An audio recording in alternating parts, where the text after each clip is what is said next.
श्रूयन्तो ज्ञानवित्तन्ति मे मतम् सर्वज्ञानादिमूढस्तान् विद्धि नष्टेन चेदतान् सदृश्यं जगतदे स्वस्या प्रवृद्धे ज्ञानावानवि प्रगतिं भूतानि निग्रहाभिं करिष्यति। हरे कृष्णा हरे कृष्ण हरे हरे कृष्ण कृष्णा माताजी। हरे हरे हरे हरे राम राम राम हरे हरे कृष्ण कृष्ण कृष्ण हरे നാരായണ ഹരി ക്ലിയർ ആവുന്നില്ലല്ലോ മാതാജി, കാണാൻ ക്ലിയർ സാധിക്കുന്നില്ലേ? ആവുന്നില്ലല്ലോ. കാണാൻ സാധിക്കുന്നത് സൗണ്ട് ക്ലിയർ അല്ല മാതാജി. സൗണ്ട് ക്ലിയർ അല്ല. ഹരേ കൃഷ്ണ, ഇപ്പൊ സൗണ്ട് ക്ലിയർ ആണോ? ഇപ്പം ക്ലിയർ ആണ് മാതാജി. ഓക്കെ, ഹരേ കൃഷ്ണ. ഓം ജ്ഞാനതിമിരാന്ധസ്യ ജ്ഞാനാഞ്ജനശലാകയാ ചക്ഷുരുന്മീലിതം യേന തസ്മൈ ശ്രീഗുരവേ നമഃ. ശ്രീചൈതന്യമനോപീഠം സ്ഥാപിതം യേന ഭൂതലേ സ്വയം രൂപ കഥാ മഹ്യം ദദാന്തി സ്വപദാന്തികം. വന്ദേഹം ശ്രീഗുരോ ശ്രീയുതപദകമലം ശ്രീഗുരും വൈഷ്ണവാംശ്ച ശ്രീരൂപം സാഗ്രജാതം സാഗണരഘുനാഥാനിതം താം സജീവം സാദ്വൈതം സാവധൂതം പരിജനസഹിതം ശ്രീകൃഷ്ണ ചൈതന്യദേവം ശ്രീരാധാകൃഷ്ണപാദാൻ സഗണലളിത ശ്രീവിശാഖാനിധംശ്ച. ഹേ കൃഷ്ണ കരുണാ സിന്ധോ ദീനബന്ധോ ജഗത്പദേ ഗോപേശ ഗോപികാന്ത രാധാകാന്ത നമോസ്തുതേ. തപ്തകാഞ്ചന ഗൗരാംഗീ രാധേ വൃന്ദാവനേശ്വരി വൃഷഭാനുസുതേ ദേവി പ്രണമാമി ഹരിപ്രിയേ. വാഞ്ചാകൽപതരൂപ്യശ്ച കൃപാ സിന്ധുഭ്യേവ ച പതിതാനാം പാവനേഭ്യോ വൈഷ്ണവേഭ്യോ നമോ നമഃ. നമോ ഓം വിഷ്ണുപാദായ കൃഷ്ണപ്രേഷ്ഠായ ഭൂതലേ ശ്രീമതേ ജയപതാക സ്വാമിൻ ഇതി നാമിനി. നമ ആചാര്യപാദായ നിതായ കൃപപ്രദായിനെ ഗൗരകഥാദാമദായ നഗരഗ്രാമധാരിണി. നമ ഓം വിഷ്ണുപാദായ കൃഷ്ണപ്രേഷ്ഠായ ഭൂതലേ ശ്രീമതേ ഭക്തിവേദാന്ത സ്വാമിൻ ഇതി നാമിനി. നമസ്തേ സാരസ്വതേ ദേവേ ഗൗരവാണി പ്രചാരിണി നിർവിശേഷ ശൂന്യവാദി പാശ്ചാത്യദേശതാരിണി. जय श्री कृष्णा चैतन्य प्रभु नित्यानंद श्री अद्वैत गदाधर श्रीवासादि गौर भक्त वृंद. हरे कृष्णा कृष्ण कृष्ण हरे हरे हरे राम हरे കൃഷ്ണ. ശ്രീ ശ്രീ രാധാ ഗോവിന്ദ് ടെമ്പിളിന്റെ കീഴിലുള്ള ഭഗവത്ഗീത പഠനത്തിലേക്ക് എല്ലാവർക്കും സ്വാഗതം. ഇന്ന് നമ്മൾ കർമ്മയോഗത്തിന്റെ അടുത്ത സെക്ഷനാണ്, ബാക്കി സെക്ഷനാണ് നമ്മൾ പഠിക്കാൻ പോകുന്നത്. അപ്പൊ ഇതിനു മുമ്പത്തെ ഭാഗത്തിൽ എന്താ പറഞ്ഞത്? കർമ്മയോഗം എന്ന് പറഞ്ഞാൽ ഏത് തരത്തിൽ അനുഷ്ഠിക്കണം എന്നാണ് പറഞ്ഞത്? യജ്ഞങ്ങൾ അനുഷ്ഠിക്കണം എന്നാണ് ആദ്യം പഠിപ്പിച്ചത് അല്ലെ? അപ്പൊ എന്തുകൊണ്ടാണ് നമ്മൾ യജ്ഞങ്ങൾ അനുഷ്ഠിക്കണം എന്ന് പറയുന്നത്? കാരണം നമ്മൾക്ക് എന്ത് ചെയ്യുമ്പോഴും നമ്മൾ ഒരു ഫലം ഇച്ഛിക്കുന്നുണ്ട് അല്ലെ? അപ്പൊ നമ്മളുടെ ഓരോ പ്രവൃത്തികളിലും നമ്മൾ ആർക്കെങ്കിലും എന്തെങ്കിലും ഒരു കാര്യം ചെയ്തു കൊടുത്തു കഴിഞ്ഞാൽ അവർ തിരിച്ച് നമ്മളോട് നന്നായിട്ട് പെരുമാറണം എന്ന് നമ്മൾ ആഗ്രഹിക്കും അല്ലെ? അതുപോലെ തന്നെ എല്ലാം നമ്മൾക്ക് തരുന്നത് ആരാണ്? ഭഗവാനാണ്. അപ്പൊ ഭഗവാന്റെ ചുമതല ഏറ്റിട്ടുള്ള ആൾക്കാരാണ്. ഓരോ കാര്യങ്ങൾക്കും ഓരോരുത്തരെയാണ് ചുമതല ഏൽപ്പിച്ചിട്ടുള്ളത് ഭഗവാൻ, ദേവന്മാരെ. അപ്പൊ ആ ദേവന്മാരെ അതുകൊണ്ടാണ് ആരാധിച്ചു കഴിഞ്ഞാല് കാര്യങ്ങൾ നടക്കും എന്ന് നമ്മൾ പറയുന്നത്. അപ്പൊ ആ ദേവതമാരെ പ്രീതിപ്പെടുത്തി കഴിഞ്ഞാലാണ് നമ്മൾക്കുള്ള കാര്യങ്ങളൊക്കെ ഭംഗിയിൽ നടക്കുക, മഴ ലഭിക്കുന്നത്, ഒരു വായു നമ്മൾക്ക് ലഭിക്കുന്നത്, അങ്ങനെ ഓരോ കാര്യങ്ങൾ, ധാന്യങ്ങൾ ഉണ്ടാവുന്നത് എന്നുള്ളതൊക്കെയാണ് നമ്മളോട് പറഞ്ഞത് ഇതിനു മുമ്പ് അല്ലെ? അന്നാത് ഭവന്തി ഭൂതാനി എങ്ങനെയാണ് വരുന്നത് എന്നാണ് പറഞ്ഞത്. നമ്മൾ എന്ത് ചെയ്യുന്നു? വേദങ്ങളിൽ എന്താണോ പറഞ്ഞിട്ടുള്ളത് അതിനനുസരിച്ചുള്ള പ്രവൃത്തികൾ നമ്മൾ ചെയ്യുകയാണ്, ഭക്ഷണങ്ങൾ ഉണ്ടാക്കാനൊക്കെ വേണ്ടിയിട്ട്. അപ്പം നമ്മൾക്ക് എന്ത് വേണം? മഴ ലഭിക്കണം അല്ലെ? മഴ ലഭിക്കണം എന്നുണ്ടെങ്കിൽ എന്ത് വേണം? യജ്ഞങ്ങൾ അനുഷ്ഠിക്കണം. അപ്പൊ അതില് കലിയുഗത്തിൽ നമ്മളോട് പറഞ്ഞിട്ടുള്ള യജ്ഞം എന്താണ്? സങ്കീർത്തന യജ്ഞമാണ് എന്നുള്ളതാണ് പറഞ്ഞത്. അപ്പൊ യജ്ഞങ്ങൾ അനുഷ്ഠിക്കുന്നതിനനുസരിച്ച് ദേവതമാരെല്ലാം പ്രീതിപ്പെട്ട് നമ്മൾക്ക് എല്ലാ കാര്യങ്ങളും ചെയ്തു തരുന്നു. അപ്പൊ നമ്മൾക്ക് എന്തുണ്ടാവുന്നു? ധാന്യങ്ങൾ ഉണ്ടാവുന്നു. ആ ധാന്യങ്ങൾ വെച്ചുകൊണ്ട് നമ്മൾ ഭക്ഷ്യ പദാർത്ഥങ്ങൾ ഉണ്ടാക്കുന്നു. അപ്പൊ ആ ഒരു നന്ദി സൂചകമായിട്ട് നമ്മൾ എന്ത് ചെയ്യുന്നു? ഭഗവാന് അത് സമർപ്പിക്കുകയാണ്. അതിന്റെ വേറൊരു വശവും നമ്മൾ പറഞ്ഞു അല്ലെ? എന്താ പറഞ്ഞത്? നമ്മൾ ഭക്ഷണം പാകം ചെയ്യുമ്പോൾ പോലും നമ്മൾ ഒരു സാധനം പറിച്ചെടുക്കുകയാണ്. ഇപ്പൊ നോൺ വെജ് അങ്ങനെയൊക്കെ മാംസം കഴിക്കുന്ന ആൾക്കാരാണെന്നുണ്ടെങ്കിൽ ആ ജീവികളെ കൊല്ലുകയാണ് ചെയ്യുന്നത്. അത് എത്ര വലിയ പാപാണെന്നൊന്ന് ആലോചിച്ച് നോക്കൂ. നമ്മളൊരു ജീവൻ, നമ്മളുടെ ദേഹത്ത് ഒരു ഭാഗത്ത് നമ്മളൊന്ന് നുള്ളി നോക്കൂ. കുറച്ചു നേരം നമ്മൾ തന്നെ ചെയ്ത് കഴിഞ്ഞാൽ നമ്മൾക്ക് വേദന എടുക്കുന്നുണ്ട് അല്ലെ? അപ്പൊ ഒരാളുടെ ലൈഫ് തന്നെ ഇല്ലാണ്ടാക്കുക എന്ന് പറയുന്നത് എത്ര കഷ്ടമായിട്ടുള്ള കാര്യമാണെന്നൊന്ന് ആലോചിച്ച് നോക്കൂ. നമ്മളുടെ ഒരു കുട്ടിയെ വേറൊരാൾ കൊന്നിട്ട് ഭക്ഷിക്കുക എന്ന് പറഞ്ഞു കഴിഞ്ഞാൽ അങ്ങനെ നമുക്ക് ചിന്തിക്കാനായിട്ട് സാധിക്കൂ? ഇല്ല. കാരണം നമ്മളെ കൊന്നു കഴിഞ്ഞാൽ നമ്മൾ അറിയുന്നില്ല, അതുകൊണ്ട് നമ്മൾക്ക് ആ വിഷമം അറിയില്ല. പക്ഷെ നമ്മളുമായിട്ട് ബന്ധപ്പെട്ട ആരെങ്കിലും ഒന്ന് കൊന്നു കഴിഞ്ഞിട്ട് വേറൊരാൾ നമ്മൾ അത് കഴിക്കുന്നു എന്നുള്ള ഒരു ഒന്നും വേണ്ട, നമ്മളെ മനുഷ്യനെ തന്നെ വിടും. നമ്മുടെ വീട്ടിൽ നമ്മൾ പെറ്റായിട്ട് വളർത്തുന്ന ഏതെങ്കിലും നായ്ക്കുട്ടിയോ പൂച്ചക്കുട്ടിയോ ഒക്കെ ഉണ്ടാവും എന്ന് വിചാരിക്കൂ. അതിനോട് എത്ര ഇത് വരുന്നുണ്ട് അല്ലെ, നമ്മൾ അറ്റാച്ച്മെന്റ് വരുന്നുണ്ട്, നമ്മൾ അറിയാതെ തന്നെ വരുന്നുണ്ട് അല്ലെ. നമ്മള് വിളിച്ചു കഴിഞ്ഞാൽ വാലാട്ടിക്കൊണ്ട് നമ്മുടെ അടുത്ത് വരും, നമ്മളെ ചുറ്റിപ്പറ്റി നടക്കും, നമ്മുടെ മടിയിൽ കയറി കിടക്കും. എല്ലാവർക്കും ഇഷ്ടമാണ് അല്ലെ അങ്ങനത്തെ. ഒരുപാട് പേര് ഇപ്പൊ അങ്ങനത്തെ മൃഗങ്ങളെ വളർത്താറുണ്ട്. ആ മൃഗങ്ങളെ വേറൊരാൾ കൊന്നു കഴിഞ്ഞു കഴിഞ്ഞാൽ അവരോട് നമുക്ക് എത്ര ദേഷ്യം തോന്നുന്നെന്ന് ആലോചിച്ച് നോക്കൂ. അപ്പൊ ഭഗവാന്റെ സൃഷ്ടികളാണ് എല്ലാം അല്ലെ. അപ്പൊ ആ ഭഗവാൻ തന്റെ സൃഷ്ടികളെ മറ്റുള്ളവരെ കൊല്ലുക എന്ന് പറയുമ്പോൾ എങ്ങനെയുണ്ടാവും എന്ന് ആലോചിച്ച് നോക്കൂ. ചില കർമ്മങ്ങൾ ഇതുണ്ട്, പക്ഷെ മാംസഭുക്കുകളായിട്ടുള്ള ചില ജീവികളുണ്ട്, അവരുടെ നിയതമായിട്ടുള്ള കർമ്മം എന്ന് പറയുന്നത് എന്താണ്? അവർക്ക് ഭക്ഷണം എങ്ങനെയാണ് ലഭിക്കുക? മറ്റുള്ള ജീവികളെ കൊന്നിട്ടാണ് ലഭിക്കുള്ളൂ. അതാണ് അല്ലേ. ഇപ്പൊ ഒരു സിംഹമാണെന്നുണ്ടെങ്കിൽ അവർക്ക് വന്നു കഴിഞ്ഞിട്ട് മറ്റുള്ള ജീവികളെ കൊന്നിട്ടാണ് അവരുടെ ഭക്ഷണം എന്നുള്ള രീതിയിലാണ് അവരുടെ ശരീരപ്രകൃതി ഉള്ളത്. എന്നാൽ നമ്മൾക്ക് മനുഷ്യജന്മം ഒരുപാട് ജന്മങ്ങൾക്ക് ശേഷം അതീവ വില പിടിച്ചിട്ട് നമ്മൾക്ക് കിട്ടിയിട്ടുള്ളതാണ്. അപ്പൊ ഈ ജന്മത്തില് നമ്മളുടെ ഡ്യൂട്ടി എന്താണ്? ഭഗവാന്റെ അടുത്തേക്ക് തിരിച്ചു പോകാനുള്ള ഒരു അനുഗ്രഹം നമ്മൾക്ക് തന്നേക്കാണ് ഇവിടെ കഷ്ടപ്പെടാണ്ട്. അപ്പൊ നമ്മൾ എന്ത് ചെയ്യണം? ഇത്തരം കർമ്മങ്ങളിൽ നിന്ന് ഒഴിഞ്ഞു നിൽക്കാൻ. കാരണം നമ്മളുടെ ദേഹം എന്ന് പറയുന്നത്, നമ്മുടെ ദേഹപ്രകൃതി എന്ന് പറയുന്നത് ശരിക്കും ഒരു എന്താ പറയാ വെജിറ്റേറിയൻ ഭക്ഷണം കഴിക്കുന്നത് മാതിരിയാണ് എന്നാണ് പറയുന്നത്. നമ്മൾക്ക് ആ എന്താ പറയാ വലിയ പല്ലുകൾ, കൂർത്ത പല്ലുകളൊന്നുമില്ല അല്ലെ, അങ്ങനത്തെ പല്ലുകളല്ല നമ്മൾക്കുള്ളത്. അതുപോലെ തന്നെ നമ്മൾക്ക് ചെറുകുടലുണ്ട്. അപ്പൊ ഈ മാംസഭുക്കുകളായിട്ടുള്ള ജീവികൾക്കൊന്നും അത് ഉണ്ടാവില്ല എന്നാണ് പറയുന്നത്. ആ ലാർജ് ഇൻഡസ്ട്രീൻ കഴിഞ്ഞാൽ, വൻകുടൽ കഴിഞ്ഞു കഴിഞ്ഞാൽ ചെറുകുടൽ ഉണ്ടാവില്ല എന്നുള്ളതാണ് ശാസ്ത്രങ്ങൾ പറയുന്നത്. അപ്പൊ ആ ചെറുകുടൽ ഇല്ലാത്തത് കൊണ്ട് എന്താണ്, അവർക്ക് ഈ മാംസഭക്ഷണമൊക്കെ കഴിച്ചു കഴിഞ്ഞു കഴിഞ്ഞാലും അത് അങ്ങനെ തന്നെ പുറത്തേക്ക് ഡിസ്പോസ് ആവണ മാതിരിയാണ്. പക്ഷെ നമ്മളുടെ ഘടന എന്ന് പറയുന്നത് ഒരു എന്താണ് വെജിറ്റേറിയൻ ഫുഡ് കഴിച്ച് അതിനെ ദഹിപ്പിച്ച് പുറത്ത് കളയാവുന്ന രീതിയിലുള്ള ഒരു ചെറിയ കുടൽ, അതിന്റെ ഉള്ളിലേക്ക് വന്നു കഴിഞ്ഞിട്ട് ഇത്രയും വലിയ എല്ലുകളോ അങ്ങനത്തെ കഷ്ണങ്ങളോ അങ്ങനത്തെ കാര്യങ്ങളൊന്നും ഉള്ളിലേക്ക് പോകാൻ പറ്റുന്ന രീതിയിലുള്ളതല്ല നമ്മളുടെ ഇതെന്നാണ് ശാസ്ത്രങ്ങൾ പറയുന്നത്. അപ്പൊ അതുകൊണ്ട് തന്നെ അപ്പൊ എന്താ വേണ്ടത്? നമ്മൾക്ക് എന്തുകൊണ്ടാണ് ഇങ്ങനത്തെ ഒരു ജന്മം തന്നിട്ടുള്ളത്? നമ്മളുടെ പാപങ്ങളെല്ലാം തീർന്നുകൊണ്ട് നമ്മുടെ മനസ്സിനെ ശുദ്ധീകരിച്ചുകൊണ്ട് ഭഗവാന്റെ അടുത്തേക്ക് എത്താൻ വേണ്ടിയിട്ടുള്ളതാണ് നമ്മൾക്ക് ഈ മനുഷ്യജന്മം തന്നിട്ടുള്ളത് എന്നാണ് പറയുന്നത്. അപ്പൊ അതിനു വേണ്ടിയിട്ടുള്ള പ്രയത്നങ്ങൾ എങ്ങനെയാണ് ചെയ്യേണ്ടത്? ഭഗവാന് വേണ്ടി സമർപ്പിക്കുകയല്ല. അപ്പൊ നമ്മൾ ഒരു ജീവിയെ ഉപദ്രവിച്ചു കഴിഞ്ഞു കഴിഞ്ഞാൽ അതിന്റെ പാപം അനുഭവിക്കാനായിട്ട് നമ്മൾ ഇവിടെ വരണം അല്ലെ. അതുപോലെ പക്ഷെ നമ്മളുടെ ഭക്ഷണം എന്താണ് തന്നിട്ടുള്ളത്? നമ്മൾക്ക് ധാന്യങ്ങളാണ്, അങ്ങനത്തെ കാര്യങ്ങളാണ്. പക്ഷെ അത് നമ്മൾ പറിച്ചെടുക്കുന്നത് എന്തിൽ നിന്നാണ്? മരങ്ങളിൽ നിന്നാണ്. മരങ്ങളും ജീവനുള്ളതാണ് അല്ലെ. അപ്പൊ ആ മരങ്ങളും ജീവനുള്ളതാണ്. അപ്പൊ പറിക്കുമ്പോൾ അവരെ ജീവൻ അവസാനിപ്പിക്കുന്നില്ല നമ്മൾ. ആ മരത്തിൽ വീണ്ടും നമ്മൾ മാങ്ങ പറിച്ചു, അത് കഴിഞ്ഞാൽ വീണ്ടും മാങ്ങ ഉണ്ടാവും, ആ മരം നിലനിൽക്കുന്നുണ്ട്.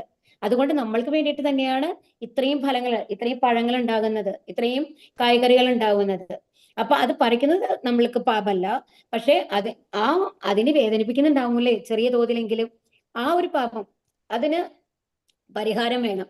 അതുപോലെ തന്നെ നമ്മൾ എന്താണ് ഭക്ഷണം പാകം ചെയ്യുമ്പോൾ ഒരുപാട്, ഇപ്പൊ വെള്ളം തിളപ്പിക്കുമ്പോഴാണെന്നുണ്ടെങ്കിലും എല്ലാ ഇതിലും ജീവികൾ ഉണ്ടെന്നാണ് പറയുന്നത്. നമ്മുടെ കണ്ണുകൾക്ക് കാണാൻ സാധിക്കാത്ത രീതിയിലുള്ളത് ആ ജീവികളെ മുഴുവൻ നമ്മൾ കൊല്ലുന്നുണ്ട്. ഇപ്പൊ ബാക്ടീരിയ ആവട്ടെ, വൈറസ് ആവട്ടെ, അങ്ങനത്തെ ഒരുപാട് കാര്യങ്ങളുണ്ട്. അമീബ നമ്മൾ പഠിച്ചിട്ടുണ്ട് അല്ലെ, സയൻസിലൊക്കെ പഠിച്ചിട്ടുണ്ട്. ഒരുപാട് നമ്മൾ മൈക്രോസ്കോപ്പ് കൊണ്ട് മാത്രം കാണാൻ സാധിക്കുന്ന കുറെ ഒരു സെല്ലുള്ള ഒരു കോശമുള്ള കുറെ ജീവികളുണ്ട്. അപ്പോൾ അതിനെയൊക്കെ നമ്മൾ കൊല്ലുന്നുണ്ട് നമ്മൾ ഭക്ഷണം പാകം ചെയ്യുമ്പോൾ. അതുപോലെ നമ്മൾ നടക്കുമ്പോൾ എത്ര ജീവികളാണ് നമ്മുടെ കാലിന്റെ അടിയിൽ ഞെരിഞ്ഞ് അമർന്ന് ചത്തു പോകുന്നത്? നമ്മൾക്ക് കണക്കെടുക്കാൻ പറ്റൂ? ഉറുമ്പുള്ള ഒരു ഭാഗത്തെ കൂടെ നമുക്ക് നടക്കണമെന്നുണ്ടെങ്കിൽ കുറെ ഉറുമ്പുകൾ ചത്തു പോകുന്നുണ്ടായിരിക്കും എന്തായാലും അല്ലെ.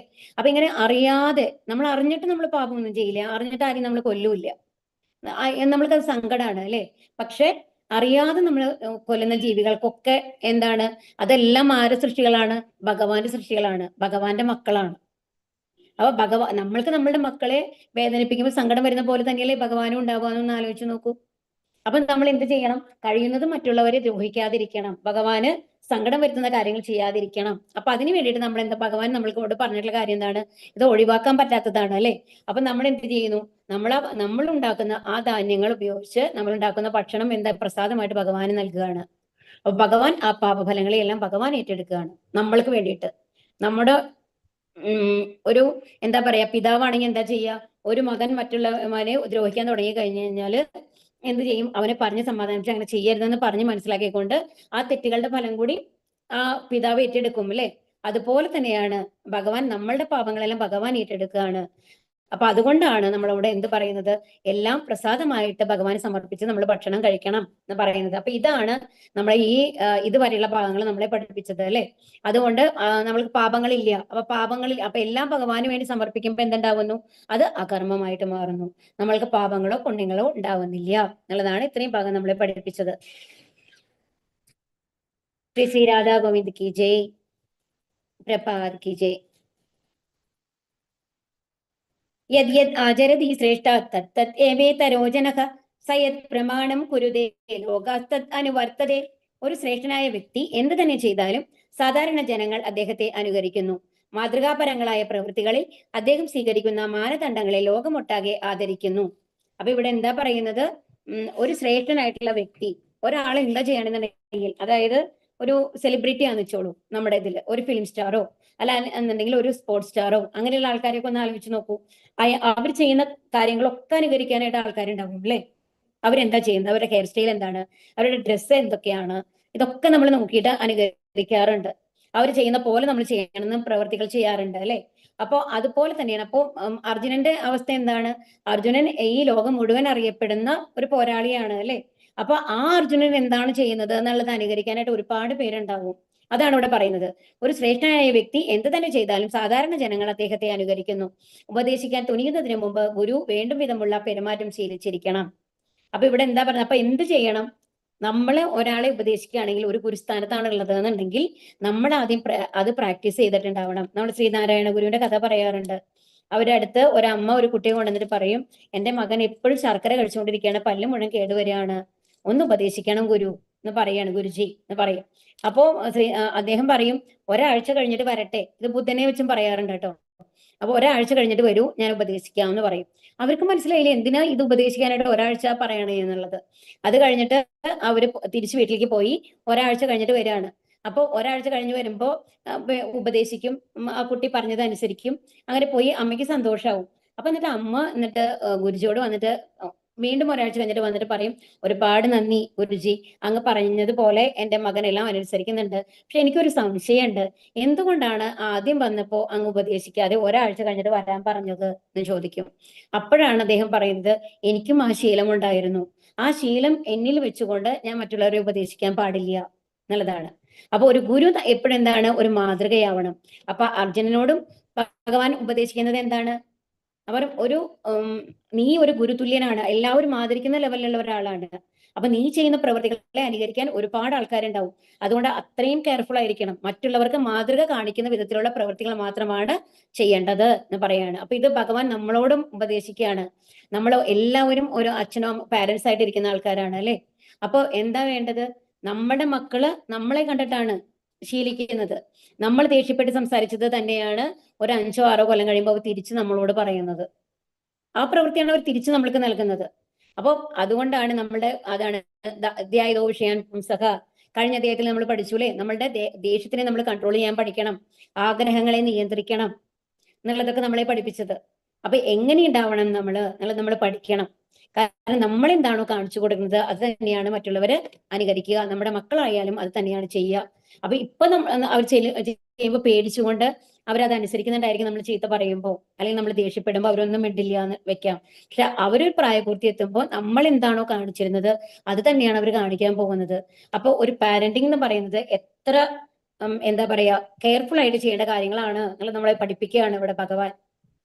സാമാന്യ ജനങ്ങളെ പഠിപ്പിക്കുന്നതിന് ഗുരു ശാസ്ത്രവിധിക്ക് അനുസരിച്ച് ജീവിക്കണം. സ്വയം മേന്മ കൈവരിക്കുവാൻ ആഗ്രഹിക്കുന്ന ഒരാൾ ഉത്കൃഷ്ടരായ ആചാര്യന്മാർ അനുഷ്ഠിച്ചു വന്നിരുന്ന നിയമങ്ങൾ അനുസരിക്കണം. വിശിഷ്ട ഭക്തന്മാരുടെ കാൽപ്പാടുകൾ പിന്തുടർന്നുകൊണ്ടേ ആത്മസാക്ഷാത്കാരത്തിലേക്കുള്ള വഴിയിൽ മുന്നേറുവാൻ കഴിയൂ എന്ന് ശ്രീമദ് ഭാഗവതവും പറയുന്നു. അപ്പൊ എന്ത് വേണം, നമ്മള് വിശിഷ്ട ഭക്തന്മാരുടെ, അതായത് ശുദ്ധ ഭക്തന്മാരായിട്ടുള്ള ആൾക്കാര് എങ്ങനെയാണോ ഭഗവാന് ഭക്തി ചെയ്യേണ്ടത് എന്നൊക്കെ നമ്മളെ പഠിപ്പിക്കുകയാണ് അല്ലെ. അപ്പൊ അതിനെ പിന്തുടരണം. അങ്ങനെയാണെങ്കിൽ മാത്രമാണ് അതാണ് നമ്മളോട് പറയുന്നത് ഹരേ കൃഷ്ണ മന്ത്രം ജപിക്കണം, പ്രസാദം വെക്കണം എന്നൊക്കെ നമ്മൾക്ക് പറഞ്ഞു തരുന്നത് അല്ലേ. അതൊക്കെ നമ്മൾ ചെയ്തു കഴിഞ്ഞാൽ എന്തുണ്ടാവും? നമ്മുടെ മനസ്സ് ശുദ്ധീകരിച്ചുകൊണ്ട് ഈ 3 ഗുണങ്ങൾക്ക് മേലെ നമ്മൾ പോയിട്ട് ഭഗവാന്റെ അടുത്തെത്താം. അതിനാണ് ആത്മസാക്ഷാത്കാരം എന്ന് പറയുന്നത്. നമേ പാർത്ഥാസ്തി കർത്തവ്യം ത്രിഷു ലോകേഷു കിഞ്ചന നാനവാപ്തമവാപ്തവ്യം ഭർത്ത ഏവച കർമ്മണി. പാർത്ഥ, 3 ലോകങ്ങളിലും എനിക്ക് ചെയ്യേണ്ടതായിട്ട് ഒന്നുമില്ല, എനിക്ക് ഇല്ലാത്തതായോ ആവശ്യമായതായോ ആയി യാതൊന്നുമില്ല. എങ്കിലും ഞാൻ വിധിക്കപ്പെട്ട കർമ്മം ചെയ്തുകൊണ്ടേയിരിക്കുന്നു. അപ്പൊ ഭഗവാൻ എന്താ പറയുന്നത്? ഭഗവാൻ ഈ പ്രപഞ്ചങ്ങളുടെ മുഴുവൻ ഉടമയാണ് അല്ലെ. എല്ലാം സൃഷ്ടിച്ചത് ഭഗവാനാണ്. അപ്പൊ ഭഗവാന് പ്രത്യേകിച്ച് പ്രവൃത്തി ചെയ്യാനൊന്നുമില്ല. ഭഗവാന് ആഗ്രഹങ്ങളില്ല, ഭഗവാന് വിശപ്പില്ല, ദാഹമില്ല. അപ്പൊ ഭഗവാന് പ്രത്യേകിച്ച് പ്രവൃത്തിയൊന്നും ചെയ്യേണ്ട ആവശ്യമില്ല. അതുപോലെ തന്നെ നമ്മളുടെ പ്രസാദമൊക്കെ സ്വീകരിക്കണമെന്നുണ്ടെങ്കിൽ ഭഗവാൻ ഇരുന്നടുത്ത് നിന്ന് കണ്ണോട് ഇങ്ങനെ നോക്കിയാൽ മതി. പ്രത്യേകിച്ച് കൈകൊണ്ട് എടുത്ത് കഴിക്കണോ അങ്ങനത്തെ പ്രശ്നങ്ങളൊന്നും ഭഗവാന് വരുന്നില്ല അല്ലെ. എന്നിട്ടും ഭഗവാൻ ഓരോ അവതാരത്തിലും നമ്മൾക്ക് എങ്ങനെയാണ് കാണിച്ചു തരുന്നത്? ഒരു മാതൃകാ പുരുഷൻ എങ്ങനെ ഉണ്ടാവണം എന്നുള്ളതാണ്. ഒരു കുട്ടിയായിരിക്കുമ്പോ ആ കുട്ടി എങ്ങനെ അച്ഛനോടും അമ്മോടും പെരുമാറണം. ഇപ്പൊ നന്ദ ബാബ വന്ന് കഴിഞ്ഞിട്ട് പറയാണ് ചെരുപ്പ് എടുത്തിട്ട് വരൂ എന്ന് പറയുമ്പോൾ ഉടനെ തലയിൽ ചെരുപ്പം വെച്ച് കഴിഞ്ഞ് ചെറിയ കാലുകൾ വെച്ച് നടന്ന് വരുന്ന കൃഷ്ണനെ നമ്മൾ പല പിക്ചറിലും കാണാറുണ്ട് അല്ലെ. അപ്പൊ അത് ചെയ്തു കൊടുക്കുന്നു. അപ്പൊ ശരിക്കും അതുപോലെ തന്നെ ആരാണ് യശോദാമ്മ വടിയെടുത്ത് പിന്നാലെ വരുമ്പോഴോ കരയാണ്. അപ്പൊ ഇനി ഞാൻ ചെയ്യില്ല അമ്മ, ഇനി തെറ്റുകളൊന്നും ചെയ്യില്ല എന്ന്. ഭഗവാൻ തെറ്റുകളും ശരികളും ഉണ്ടോ? ഭഗവാൻ ചെയ്യുന്നതിൽ തെറ്റേ വരില്ല അല്ലെ. എന്നിട്ടും ആ അമ്മയ്ക്ക് വേണ്ടിയിട്ട് ആ കുട്ടിയുടെ ആ ഭാവത്തിൽ നിന്നു കൊടുക്കുകയാണ്. ആ ദാമോദര ലീലയിൽ കെട്ടാൻ നിന്ന് നോക്കൂ. ഈ പ്രപഞ്ച സൃഷ്ടി മുഴുവൻ സൃഷ്ടിച്ചിട്ടുള്ള ആ ഭഗവാൻ എന്താണ് ഈ സമസ്ത പ്രപഞ്ചങ്ങളെയും കയ്യിലേന്തിയിട്ടാണ് നിൽക്കുന്നത് അല്ലേ. അങ്ങനത്തെ ആ ഭഗവാൻ എന്താണ് യശോദാമ്മയ്ക്ക് കയറുകൊണ്ട് കെട്ടാൻ നിന്ന് കൊടുക്കുകയാണ് ചെയ്യുന്നത്. ഒന്ന് ആലോചിച്ച് നോക്കൂ. അതുപോലെ തന്നെ ഒരു എന്താണ് ഭർത്താവ് എന്നുള്ള ലെവലിൽ വന്നു കഴിഞ്ഞപ്പോൾ ദ്വാരകയിൽ വന്നു കഴിഞ്ഞിട്ട് എന്താ ഉണ്ടായത്? അദ്ദേഹം ഒരു നല്ല ഗൃഹസ്ഥനായിട്ട് കാണിച്ചു തന്നു അല്ലെ. അതുപോലെ അപ്പൊ ഓരോ സ്റ്റെപ്പിലും ഒരു നല്ല ഭരണാധികാരിയായിട്ട് കാണിച്ചു തന്നു. അതുപോലെ അർജുനന്റെ ഏറ്റവും നല്ല സുഹൃത്തായിട്ട് കാണിച്ചു തന്നു. എല്ലാത്തിനും മാതൃകയായിട്ടാണ് ഭഗവാൻ നമ്മൾക്ക് കാണുന്നത്. ഭഗവാൻ തന്നെയാണ് ജീവജാലങ്ങൾക്ക് പ്രത്യേകമായ അധികാരങ്ങൾ നൽകിയിരിക്കുന്നത്. ഭഗവാൻ സർവ്വദേവന്മാർക്കും ആരാധ്യനും ഭരണാധികാരികളിൽ അഗ്രഗണ്യനുമാണ്. ഭഗവാന്റെ ആത്മാവും ശരീരവും വ്യത്യസ്തങ്ങളല്ല, നിരപേക്ഷനാണ് അദ്ദേഹം. ഭഗവാന്റെ ഇന്ദ്രിയങ്ങളെല്ലാം ദിവ്യങ്ങളാണ്. അദ്ദേഹത്തിന് സമാനനായോ അദ്ദേഹത്താൽ ശ്രേഷ്ഠനായോ ആരും തന്നെയില്ല. വൈദിക ഗ്രന്ഥങ്ങളിലെ വിധി നിഷേധങ്ങൾക്ക് അതീതനാണ് ഭഗവാൻ എന്നിരിക്കലും വേദശാസ്ത്രങ്ങളെ ലംഘിക്കുന്ന ഒരു പ്രവൃത്തിയും അദ്ദേഹം ചെയ്യാറില്ല. ഇപ്പൊ ഭഗവാൻ വന്നു കഴിഞ്ഞിട്ട് ഒരാളെ പിടിച്ച് 4 പേരെ കൊന്നു എന്ന് വെച്ചാൽ ഒരു കാരണമില്ലാണ്ട് കൊന്നു കഴിഞ്ഞാൽ നമ്മൾ ആരും ചോദിക്കാൻ പോകുന്നില്ല അല്ലെ. പക്ഷെ ഭഗവാൻ അങ്ങനെയാണോ നമ്മൾക്ക് കാണിച്ചു തരുന്നത്? എന്താ കാണിച്ചത്? വൈദിക ഗ്രന്ഥങ്ങൾ എന്താണോ പറഞ്ഞിട്ടുള്ളത്, വേദങ്ങൾ എന്ന് പറയുന്നത് ഭഗവാന്റെ വചനങ്ങളാണ്. അപ്പൊ അതിനും മേലെ, അതായത് അതിൽ നമ്മൾക്ക് റൂൾസ് ആൻഡ് റെഗുലേഷൻസ് ആണ് തന്നിട്ടുള്ളത്. എങ്ങനെ ജീവിക്കണം, എങ്ങനെ ജീവിച്ചാലാണ് ഭഗവാന്റെ അടുത്ത് എത്താൻ പറ്റുക, അല്ലെങ്കിൽ എങ്ങനെ ജീവിച്ചാലാണ് നമ്മൾക്ക് ഈ ജീവിതത്തിൽ പുരോഗതി ഉണ്ടാവുന്നത് എന്നുള്ളത് എല്ലാ കാര്യങ്ങളും വേദങ്ങളിൽ എഴുതിയിട്ടുണ്ട്. ആ വേദങ്ങളിൽ നിഷിദ്ധമായിട്ടുള്ള ഒരു പ്രവൃത്തിയും അദ്ദേഹം ചെയ്യാറില്ല. ഏത് അവതാരം നോക്കിക്കഴിഞ്ഞാലും. ഇപ്പൊ ശ്രീരാമദേവനെ നോക്കൂ, മര്യാദാ പുരുഷോത്തമനാണ് അല്ലെ. ഇനി കൃഷ്ണനെ നോക്കൂ, എത്ര ലീലകളാണ് ചെയ്തിട്ടുള്ളത്. അത് ഏതെങ്കിലും വേദങ്ങളെ ലംഘിച്ചിട്ട് ചെയ്തിട്ടുണ്ടോ? ഇല്ല. യദി ഹ്യഹം ന വർത്തേയം ജാതുകർമ്മണ്യ തന്ത്രിതഃ മമ വർത്തന്തേ മനുഷ്യ പാർത്ഥ സർവശഃ. വിധിക്കപ്പെട്ട കർമ്മങ്ങൾ ഞാൻ ശ്രദ്ധയോടെ ചെയ്യാതിരുന്നുവെങ്കിലും അലയോ പാർത്ഥ, ജനങ്ങൾ എന്റെ മാർഗം പിന്തുടരുമായിരുന്നു. അതാണിപ്പോ ഇവിടെ എന്താ ഭഗവാൻ പറയണെന്നുണ്ടെങ്കിൽ, ഇനിയിപ്പോ ഞാൻ തെറ്റായ കാര്യങ്ങളാണ് ഞാൻ ചെയ്തുകൊണ്ടിരുന്നെന്നുണ്ടെങ്കിൽ എന്റെ പിന്നാലെയുള്ള ഈ ഓരോ ആൾക്കാരും, അവിടുത്തെ ആൾക്കാരും മുഴുവൻ എന്താ ചെയ്യുക? ഭഗവാൻ എന്താണ് ചെയ്തത് അത് അനുകരിക്കും. ഇപ്പോഴും നമ്മൾ പറയാറുണ്ട്, കളിയാക്കിയിട്ട് പലരും പറയുന്ന കേൾക്കാറുണ്ട്, ഭഗവാന് എത്ര ഭാര്യമാരാണ്, അപ്പൊ നമ്മൾക്കും ഒരു ഭാര്യ എനിക്കുണ്ട്, അതിന് പുറമെ വേറെ സ്ത്രീകളുമായി ബന്ധമുണ്ടായാൽ എന്താ കാര്യം, എന്താ പ്രോബ്ലം ഉള്ളതെന്ന് ചോദിക്കാറുണ്ട്. പക്ഷെ ഭഗവാന്റെ അതീന്ദ്രിയ ലീലയാണ് അത്. അവിടെ എന്ന് പറയുന്നത് കാമം എന്ന് പറയുന്നതില്ല. അത് പഞ്ചഭൂത നിർമ്മിതമായിട്ടുള്ള ശരീരമല്ല ഭഗവാന്റെ, സച്ചിദാനന്ദ സ്വരൂപമാണ്. അവിടെ ഭക്തിയാണ്. ശരിക്കും പറഞ്ഞു കഴിഞ്ഞാൽ രാസലീല എന്ന് പറയുന്നത് ശുദ്ധ ഭക്തിയാണ്. അത് മനസ്സിലാക്കാത്ത ആൾക്കാരാണ്, ഭഗവാനെ കുറിച്ച് അറിയാത്ത ആൾക്കാരാണ് അത്തരം കാര്യങ്ങളൊക്കെ പറഞ്ഞ് പ്രചരിപ്പിക്കുന്നത്. അപ്പൊ ശരിക്കും പറഞ്ഞു കഴിഞ്ഞാല് ശ്രീരാമദേവൻ ഉണ്ടല്ലോ, ആ സമയത്ത് അദ്ദേഹം വനത്തിൽ പോകുന്ന സമയത്ത്, സീതാദേവിയോട് കൂടി പോകുന്ന സമയത്ത് അവിടെ വനത്തിലുണ്ടായിരുന്ന ഒരുപാട് ഋഷിമാര്, അത്രയും ശുദ്ധഭക്തന്മാരായിട്ടുള്ള ഋഷിമാര് ശ്രീരാമദേവന്റെ ആ ഭംഗി കണ്ടിട്ട് മോഹിച്ചൂത്രേ, ഇങ്ങനത്തെ ഒരു ഭർത്താവിനെ ഞങ്ങൾക്ക് കിട്ടിയെങ്കിൽ എന്നുള്ളത്. ഋഷിമാരാണ്. അപ്പൊ ഭഗവാൻ അവരെ അനുഗ്രഹിച്ചിട്ട് പറയാണ്, ഈ ജന്മത്തില് ഞാൻ മര്യാദാ പുരുഷോത്തമനാണ്, ഏകഭക്തി വ്രതക്കാരനാണ്. അപ്പൊ അതുകൊണ്ട് അത് ചെയ്യാൻ സാധിക്കില്ല. അടുത്ത യുഗത്തില് ഞാൻ കൃഷ്ണാവതാരത്തിൽ വരുമ്പോ നിങ്ങളുടെ ഇച്ഛ സാധിച്ചു തരാമെന്ന്. അപ്പൊ ആ ഋഷിമാരാണ് ഗോപികമാരായിട്ട് വൃന്ദാവനത്തിൽ ഉണ്ടായിരുന്നത് എന്നാണ് പറയുന്നത്. അപ്പൊ അത്രയും ശുദ്ധഭക്തരായിട്ടുള്ള ഋഷിമാരാണ് ആരായിട്ട് വന്നിട്ടുള്ളത്? ഗോപികമാരായിട്ട് വന്നിട്ടുള്ളത്. അവിടെ ശുദ്ധ ഭക്തി മാത്രമേ ഉള്ളൂ ആ രാസലീലയിലൊക്കെ. അത് നമ്മൾക്ക് മനസ്സിലാവണം. പൂർണ്ണമായിട്ടും ഭാഗവതവും ഭഗവത്ഗീതയൊക്കെ മനസ്സിലാക്കി കഴിഞ്ഞാലാണ് അത് യഥാർത്ഥത്തിൽ നമുക്കത് ഉൾക്കൊള്ളാനായിട്ട് സാധിക്കുള്ളൂ. ആധ്യാത്മിക പുരോഗതിക്ക് ആവശ്യമായ സാമൂഹ്യ സ്വാസ്ഥ്യം പുലർത്തിപ്പോരാൻ വേണ്ടി വംശപാരമ്പര്യം അനുസരിച്ചുള്ള ആചാരങ്ങൾ സംസ്കാര സമ്പന്നനായ ഏതു മനുഷ്യനും വിധിക്കപ്പെട്ടിട്ടുണ്ട്.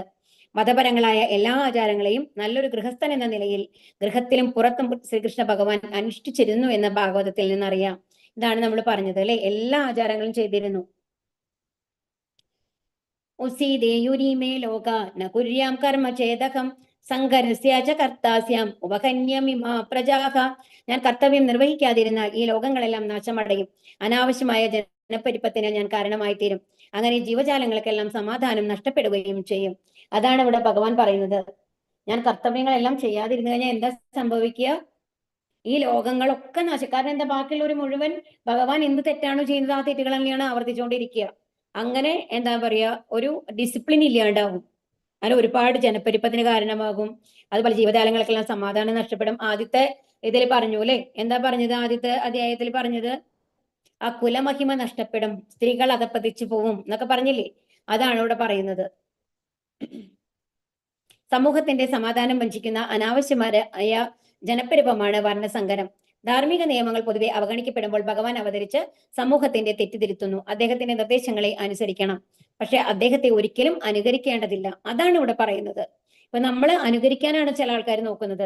ഭഗവാൻ അങ്ങനെ ചെയ്തില്ലേ, അപ്പൊ ഞങ്ങളും ചെയ്യുന്നു. ഭഗവാൻ തെറ്റാണ് ചെയ്തത്, ഞങ്ങൾ തെറ്റ് ചെയ്യുന്നു എന്നുള്ള ആ ഒരു രീതിയിലാണ്. പക്ഷെ ഭഗവാൻ ശരിക്കും എന്താണ് ചെയ്തത് എന്നുള്ള മനസ്സിലാക്കാനുള്ള ബുദ്ധി നമ്മൾക്ക് ഉണ്ടാവണം. അതൊരു ശുദ്ധഭക്തനിൽ നിന്ന് നമ്മൾ ഭാഗവതം ഗ്രഹിക്കുമ്പോൾ മാത്രമാണ് അറിയുന്നത് ഭഗവാന്റെ കഥകളൊക്കെ പൂർണ്ണമായും എന്തർത്ഥത്തോടു കൂടിയിട്ടാണ് ചെയ്തിട്ടുള്ളത് എന്നുള്ളത്. അതിന്റെ അന്തരാർത്ഥം നമ്മൾക്ക് മനസ്സിലാവണം എന്നുള്ളതാണ്. അപ്പൊ ഭഗവാൻ ഇപ്പോ നമ്മൾ പറയണം. അപ്പൊ നമ്മൾക്ക് പറയാം, ഓക്കെ ശരി, ഭഗവാൻ രാസലീല നടത്തി, അതുപോലെ ഞാനും രാസലീല നടത്തുന്നു എന്ന് ഒരാൾ പറയുകയാണെങ്കിൽ, എന്നാ ശരി, ആ വൃന്ദാവനത്തിൽ പോയിട്ട് ഗോവർദ്ധന പർവ്വതം ഒന്ന് ഉയർത്തി കാണിച്ചോളൂ, അതും നിങ്ങളെ കൊണ്ട് സാധിക്കണം അല്ലേ? അങ്ങനെയല്ലേ? അത് അവർക്ക് സാധിക്കൂ? ഇല്ല. അതാണ് പറയുന്നത്. അപ്പൊ ഒരിക്കലും ഭഗവാനെ അനുസരിക്കാൻ ആണ് വേണ്ടത്. ഭഗവാന്റെ എന്താ പറയാ, വാക്കുകൾ നമ്മൾ അനുസരിക്കണം. പക്ഷെ ഒരിക്കലും ഭഗവാന്റെ മാതിരി ആവാൻ ശ്രമിക്കരുത്, അനുകരിക്കരുത് എന്നാണ് ഇവിടെ പറയുന്നത്. ഭഗവാന്റെയും അദ്ദേഹത്താൽ നിയുക്തരായവരുടെയും ഉപദേശങ്ങൾ അനുസരിക്കുകയാണ് ഒരാൾ ചെയ്യേണ്ടത്. നമ്മുടെ നന്മയ്ക്ക് ഉതകുന്നതാണ് അവരുടെ ഉപദേശങ്ങൾ. ബുദ്ധിയുള്ളവർ അത് അതേപടി അനുസരിക്കും.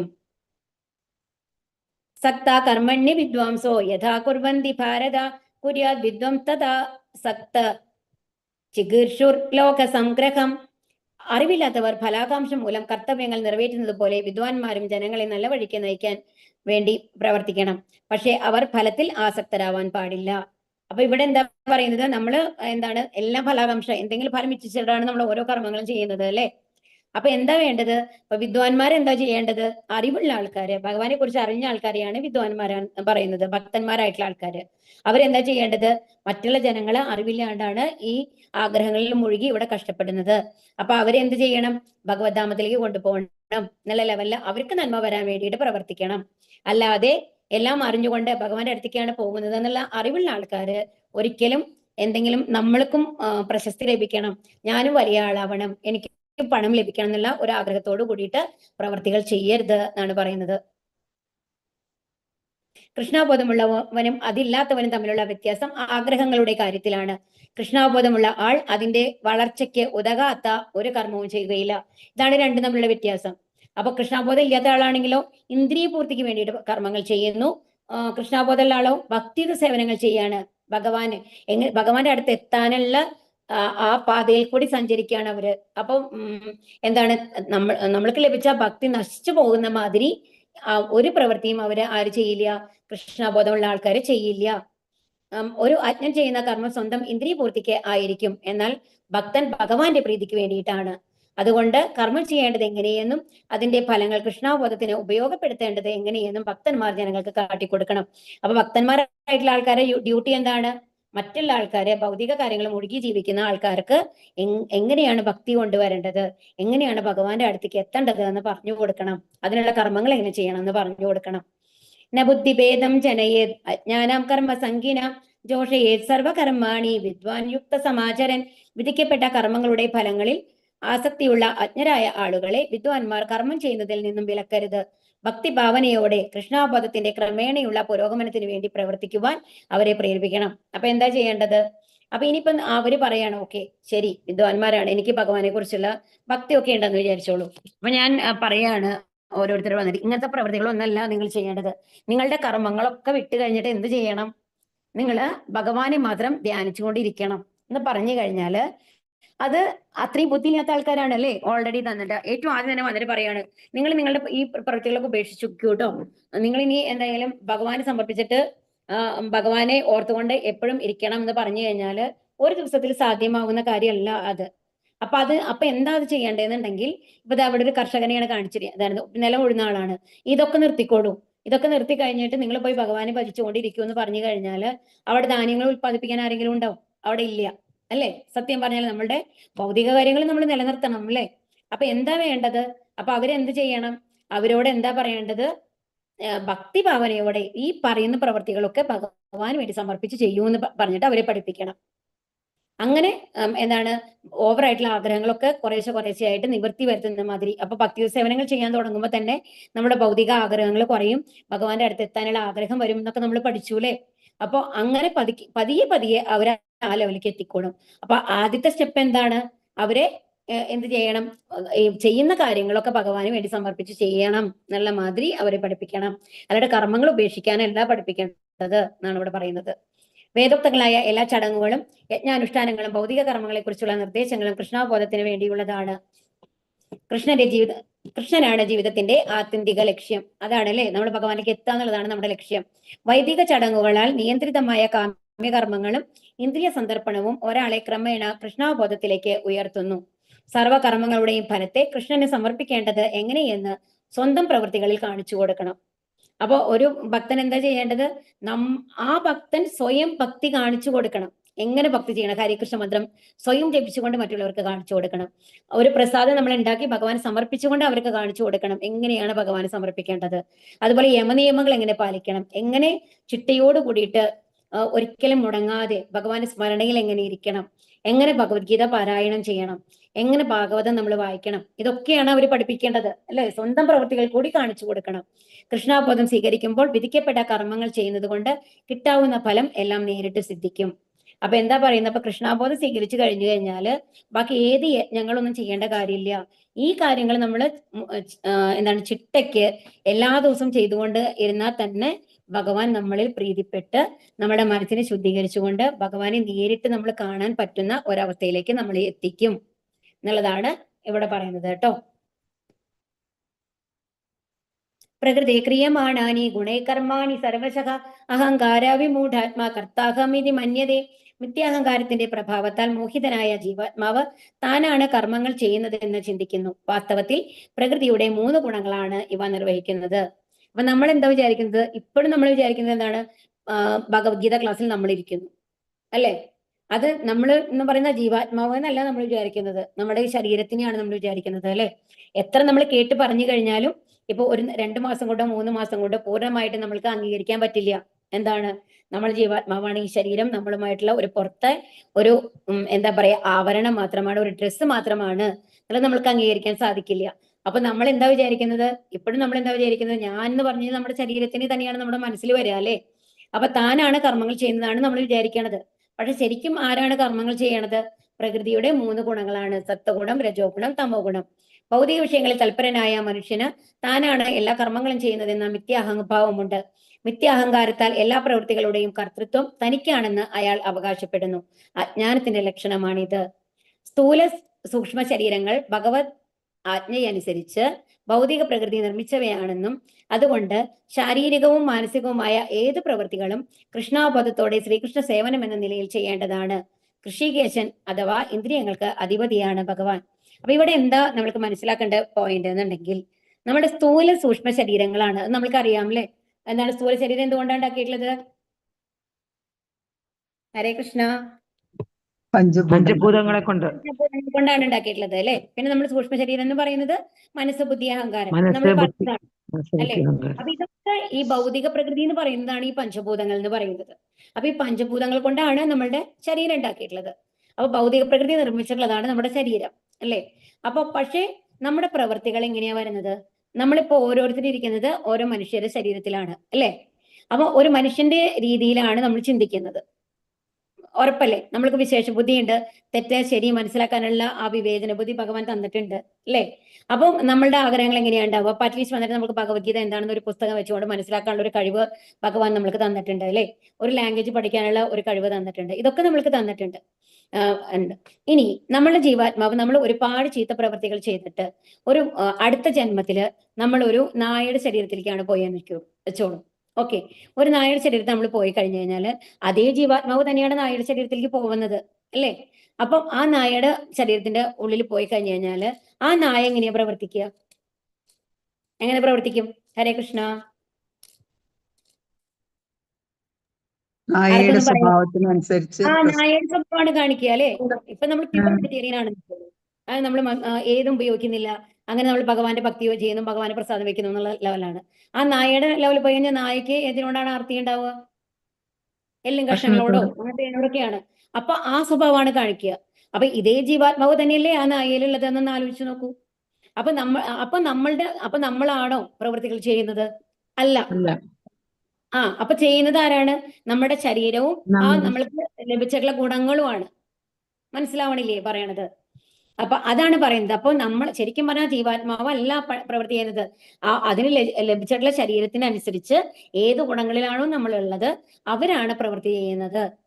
അപ്പൊ ഹൃഷികേശൻ അഥവാ ഇന്ദ്രിയങ്ങൾക്ക് അധിപതിയാണ് ഭഗവാൻ. എന്നാൽ ഭഗവാൻ എങ്ങനെയാണ്? ഭഗവാൻ ഇതൊന്നും ബാധകല്ല, എല്ലാ ഇന്ദ്രിയങ്ങൾക്കും അധിപതിയാണ്. അതുകൊണ്ടാണ് ഹൃഷികേശൻ എന്ന് പറയുന്നത് കേട്ടോ, ആ പേര് വരുന്നത്.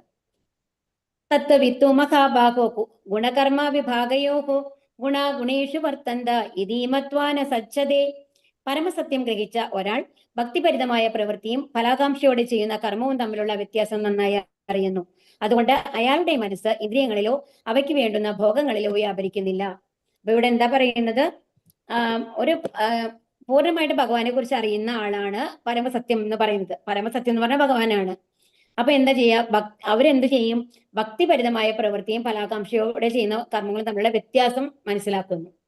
അപ്പൊ അവർക്കറിയാം ഈ ഫലാകാംക്ഷയോടെ നമ്മൾ ഭൗതിക കാര്യങ്ങൾക്ക് വേണ്ടിയിട്ട്, അതായത് നമ്മളുടെ ഇഷ്ടപ്പെട്ട കാര്യങ്ങൾ ചെയ്യുന്നത്, ശരീരത്തിന് ഇഷ്ടപ്പെട്ട കാര്യങ്ങൾ, നമ്മുടെ മനസ്സിൽ നന്നായി തോന്നുന്ന കാര്യങ്ങൾ, അതായത് നമ്മൾ എൻജോയ് ചെയ്യുക, ഒരു TV കാണുന്നതായിരിക്കാം, ഒരു മൂവി കാണുന്നതായിരിക്കാം, ഇഷ്ടപ്പെട്ട ഭക്ഷണ സാധനങ്ങൾ ഭക്ഷിക്കുന്നതായിരിക്കാം, അങ്ങനെ ഇഷ്ടപ്പെട്ട സംഗീതം കേൾക്കുന്നതായിരിക്കാം, അങ്ങനത്തെ കാര്യങ്ങളൊക്കെ ചെയ്യുന്നുണ്ടല്ലോ. ഭഗവാന് വേണ്ടിയിട്ടല്ലാതെ ചെയ്യുന്ന എല്ലാ കർമ്മങ്ങളും എവിടെ എത്തും?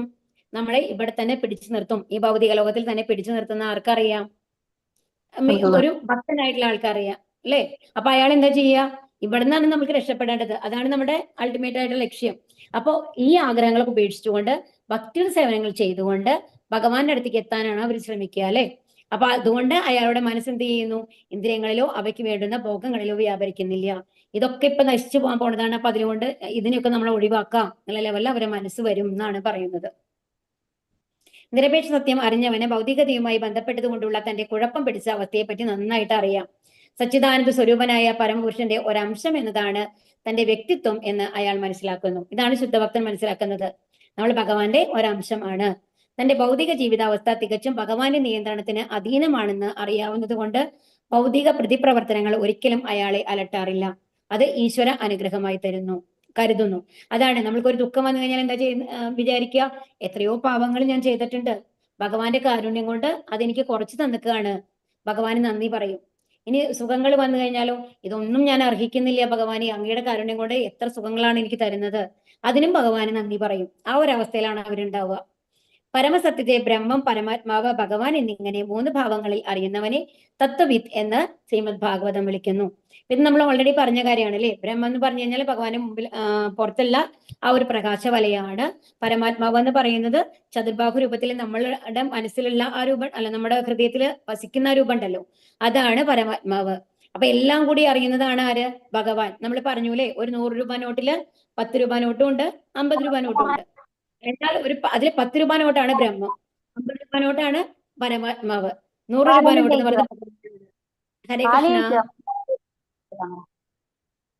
ഭഗവാൻ അപ്പൊ പരമം അല്ല ബ്രഹ്മ പരമാത്മാവ് എന്നുള്ള ലെവലിൽ വരുമ്പോൾ, അതായത് ബ്രഹ്മത്തെ അറിയുന്ന ആൾക്ക് പരമാത്മാവിനെയും ഭഗവാനെയും അറിയില്ല. പരമാത്മാവിന് ബ്രഹ്മത്തെയും പരമാത്മാവിനെയും അറിയാം. ഭഗവാനോ, ഭഗവാനെ അറിയുന്ന ആൾക്ക് ബ്രഹ്മം പരമാത്മാവ് ഭഗവാൻ പൂർണ്ണമായിട്ടും ഭഗവാനെ അറിയുന്നു. ഇതാണ് 3 ഭാവങ്ങൾ. അപ്പൊ നമ്മൾ അറിയേണ്ടത് ആരെയാണ്? ഭഗവാനെയാണ്. പ്രകൃതിർഗുണ സമ്മൂഢാഹ സജ്ജന്തേ ഗുണകർമ്മസു താന കൃഷ്ണവിദോ മന്താൻ കൃഷ്ണഭിന്ന വിചാലയേത്. പ്രകൃതിയുടെ ത്രിഗുണങ്ങളാൽ മോഹിതരായി അജ്ഞാനികൾ ഭൗതിക കർമ്മങ്ങളിൽ വ്യാപൃതരാകുന്നു. തന്മൂലം അവയിൽ ആസക്തരാകുകയും ചെയ്യുന്നു. അറിവില്ലായ്മ കൊണ്ട് അധമമായ പ്രവൃത്തികളിൽ ഏർപ്പെട്ടിരിക്കുന്ന അവരെ അഭിജ്ഞന്മാർ വിക്ഷുപ്തരാക്കരുത്. ഇപ്പൊ ഇവിടെ എന്താ പറഞ്ഞത്? പ്രകൃതിയുടെ 3 ഗുണങ്ങളിൽ മോഹിതരായിട്ട്. അപ്പൊ നമ്മൾ ഇപ്പൊ മനസ്സിലായില്ലോ, നമ്മളുടെ ആത്മാവല്ല അവിടെ പ്രവർത്തിക്കുന്ന ആരാണ്? നമ്മുടെ ശരീരവും അതിലുള്ള ഗുണങ്ങളാണ്. അപ്പൊ അതില് മോഹിതരായിട്ട്. അപ്പൊ പക്ഷെ നമ്മൾ അറിയുന്നില്ല അത്. ഇപ്പൊ നമ്മളിപ്പോ ക്ലാസ് കേൾക്കുമ്പോൾ 1 മണിക്കൂർ നമുക്ക് തോന്നും, അല്ല ഈ മാതാജി ഇങ്ങനെയൊക്കെ പറയുന്നുണ്ട് ഭഗവത്ഗീത കേട്ടിട്ട്, അപ്പൊ പറയും ഇതൊക്കെ ശരിയാണ് നമ്മൾക്ക് തോന്നും. പക്ഷെ ഈ 1 മണിക്കൂർ കഴിഞ്ഞിട്ട് നമ്മൾ നമ്മുടെ കാര്യങ്ങൾ ചെയ്യാൻ തുടങ്ങുമ്പോൾ, വീട്ടിലെ മറ്റുള്ളവരുമായിട്ട് പഴകാൻ തുടങ്ങുമ്പോൾ വീണ്ടും നമ്മൾ എന്തായി? നമ്മുടെ ശരീരമായിട്ട് മാറുകയാണ്. ആ ശരീരമാണ് നമ്മൾ എന്ന് വിചാരിക്കുന്ന ഒരു ലെവലിലേക്ക് പോവുകയാണ്. അപ്പൊ അതാണ് പറയുന്നത്, ആ ത്രിഗുണങ്ങളിൽ മോഹിതരായിട്ട് അജ്ഞാനികൾ എന്ത് ചെയ്യുന്നു? ഭൗതിക കർമ്മങ്ങളിൽ വ്യാപൃതരാകുന്നു. തന്മൂലം അവയിൽ ആസക്തരാകുകയും ചെയ്യുന്നു. അറിവില്ലായ്മ കൊണ്ട് അധമമായ പ്രവൃത്തികളിൽ ഏർപ്പെട്ടിരിക്കുന്നവരെ എന്തെന്നാ പറയുന്നത്? അഭിജ്ഞന്മാർ വിക്ഷുപ്തരാക്കരുത്. അപ്പൊ എന്താ പറയുന്നത് എന്നുണ്ടെങ്കിൽ അവരെ കൂടുതൽ എന്താ പറയാ, അപ്പൊ അതിന് ഉദാഹരണം പറയാം. ഇത് വായിച്ചു കഴിഞ്ഞിട്ട് പറയാം കേട്ടോ. പ്രകൃതിയുടെ ത്രിഗുണങ്ങളാൽ മോഹിതരായി അജ്ഞാനികൾ ഭൗതിക കർമ്മങ്ങളിൽ വ്യാപൃതരാകുന്നു. തന്മൂലം അവയിൽ ആസക്തരാകുകയും ചെയ്യുന്നു. ശാരീരിക ബോധത്തോട് അത്യന്തം ആകർഷനായ ഒരാൾ മന്ദൻ അഥവാ ആത്മാവിനെ കുറിച്ച് ബോധമില്ലാത്ത ഒരു അലസൻ എന്ന് പറയപ്പെടുന്നു. അതാണ് എല്ലാം നമ്മുടെ ശരീരത്തിനോട് ബന്ധപ്പെട്ട അതിന്റെ സുഖങ്ങള്, ഭക്ഷണം, അങ്ങനെ മുഴുകിയിരിക്കുന്ന ആൾക്കാരുണ്ടല്ലോ. അതായത് മൃഗതുല്യമായിട്ട് ജീവിക്കുന്ന ആൾക്കാര്. നമ്മൾ ആ ഒരു ലെവലിലുള്ള ആൾക്കാർ മുഴുവൻ മൃഗതുല്യരാണ്. കാരണം അവരെന്തിനു വേണ്ടിയിട്ടാണ്? ശരീരത്തിന്റെ സുഖങ്ങൾക്ക് വേണ്ടി മാത്രം ജീവിക്കുകയാണ്. അപ്പൊ നമ്മൾക്കൊരു വിശേഷബുദ്ധി തന്നത് നമ്മൾ ഉപയോഗിക്കുന്നില്ല. അത് ഭഗവാനെ അറിയാനുള്ളതാണ്, അത് ഉപയോഗിക്കുന്നില്ല അല്ലെ? അപ്പൊ അങ്ങനെയുള്ള ആളെ ഒരു അലസൻ എന്ന് പറയുന്നു. ആത്മസാക്ഷാത്കാരം എന്നത് അവർക്ക് ഒരു കെട്ടുകഥയാണ്. ഭഗവാൻ അപ്പൊ അവര് എന്താ പറയാന്നുണ്ടെങ്കിൽ, ഇതൊക്കെ ആർക്കെങ്കിലും എങ്ങനെയാണ് നിങ്ങൾക്ക് അത് പറയാൻ പറ്റുന്നത് ശരിയാണെന്ന്? ആരെങ്കിലും മരിച്ചു കഴിഞ്ഞിട്ട് തിരിച്ചു വന്നിട്ട് നമ്മളോട് പറഞ്ഞിട്ടുണ്ടോ? മരിച്ചു വന്ന ആൾക്ക് ആരെങ്കിലും ജീവനോട് കൂടി നമ്മൾ തിരിച്ചു വരുന്ന മാതിരി കണ്ടിട്ടുണ്ടോ? ഇല്ലല്ലോ. ആ ശരീരത്തിനെ കുറിച്ചിട്ടല്ലേ ചെയ്യുന്നത്. അപ്പൊ ഇതൊക്കെ സത്യമാണെന്ന് എങ്ങനെ നമ്മൾക്ക് അറിയാം? അപ്പൊ നമ്മൾക്ക് വരുന്നിടത്ത് വെച്ച് കാണാം. അപ്പൊ നമ്മൾ പറയും മാംസഭക്ഷണം ഒരുപാട് കഴിക്കുന്ന ആൾക്കാര് നായി അടിച്ച് എനിക്കും നമ്മുടെ ശാസ്ത്രങ്ങൾ പറയുന്നുണ്ട്, ഗരുഡ പുരാണത്തിലൊക്കെ പറയുന്നുണ്ട് കേട്ടോ. അപ്പൊ ഇതൊക്കെ നമ്മൾ ഒരാളോട് പറയണം, അയ്യോ ഇതൊക്കെ കുറച്ച് കൺട്രോൾ ചെയ്തോളൂ, ഇങ്ങനെ ജനിക്കുന്നു പറയുന്നത്, നമ്മൾക്ക് ഈ മനുഷ്യജന്മം പോയി നമുക്കൊരു മൃഗജന്മം കിട്ടും, അടുത്ത ജന്മം എന്ന് പറഞ്ഞു കഴിഞ്ഞാൽ അതപ്പോഴല്ലേ. അപ്പൊ നമ്മൾക്ക് ഈ കഴിഞ്ഞ ജന്മത്തെ കുറിച്ച് നമ്മൾക്ക് ബോധമില്ലല്ലോ. അപ്പൊ ആ ജന്മത്തിൽ നമ്മൾക്ക് ബോധമില്ലല്ലോ. അപ്പൊ നായാണെങ്കിൽ നായായിട്ട് ജീവിക്കും. ആ രീതിയിലാണ് നമ്മൾ പറയുക. അത്രയും എന്താണ്, നമ്മൾ മുഴുകിക്കഴിഞ്ഞു ഇങ്ങനത്തെ ഒരു കാര്യത്തില്. ആത്മസാക്ഷാത്കാരം എന്നത് അവർക്ക് ഒരു കെട്ടുകഥയാണ്. ആത്മീയ ജീവിതത്തെക്കുറിച്ച് അറിവ് നേടിയവർ ഇപ്രകാരം ഭൗതികതയിൽ മുഴുകിയവരെ വഴിമാറ്റാൻ ശ്രമിക്കരുത്. തങ്ങളുടെ ആധ്യാത്മിക പ്രവർത്തനങ്ങളിൽ നിശബ്ദം തുടർന്നു കൊണ്ടുപോകണം. മനുഷ്യവർഗത്തിന് അത്യാവശ്യമാണ് കൃഷ്ണാബോധ പ്രവർത്തനം. അപ്പൊ ഇവിടെ എന്താ പറയുന്നത്? അപ്പൊ അങ്ങനത്തെ ആൾക്കാരെ ഉപദേശിക്കാൻ പോകരുത്. അതായത് കുറച്ചെങ്കിലും ഭഗവാനെ കുറിച്ച് അറിയണം എന്ന് ആഗ്രഹമുള്ള ആൾക്കാരോട് മാത്രമാണ് ഭഗവത്ഗീത ആയാലും ഭാഗവതമൊക്കെ ആയാലും പറഞ്ഞു കൊടുക്കാൻ പാടുള്ളൂ.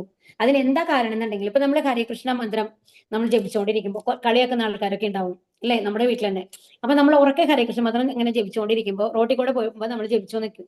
നമ്മൾ ആ ഒരു ഇതുകൊണ്ട് ജപിക്കും. മറ്റുള്ളവരൊന്ന് കളിയാക്കുക, അതേ കണ്ടില്ലേ ഹരേകൃഷ്ണ പറഞ്ഞിട്ട് പോണത്, ആ ഭഗവാനല്ലേ ഇത്രയും ആൾക്കാരുടെ കൂടെ നടന്നിട്ട് രാസലീല കാണിച്ച്, അങ്ങനത്തെ ഒരാളെയാണ് ഇവർ വിളിച്ചുകൊണ്ടിരിക്കുന്നത്. എന്നാൽ ഒരാൾ കമന്റ് പറയുകയാണെന്ന് വിചാരിച്ചോളൂ. ആ കമന്റ് പറയുമ്പോൾ അതിന്റെ പാപം അവർക്ക് വരുന്നുണ്ട്. തീർച്ചയായിട്ടും ഭഗവാനെ പുച്ഛിക്കുകയാണ്, വൈഷ്ണവ അപരാധമാണ് അല്ലേ അത്.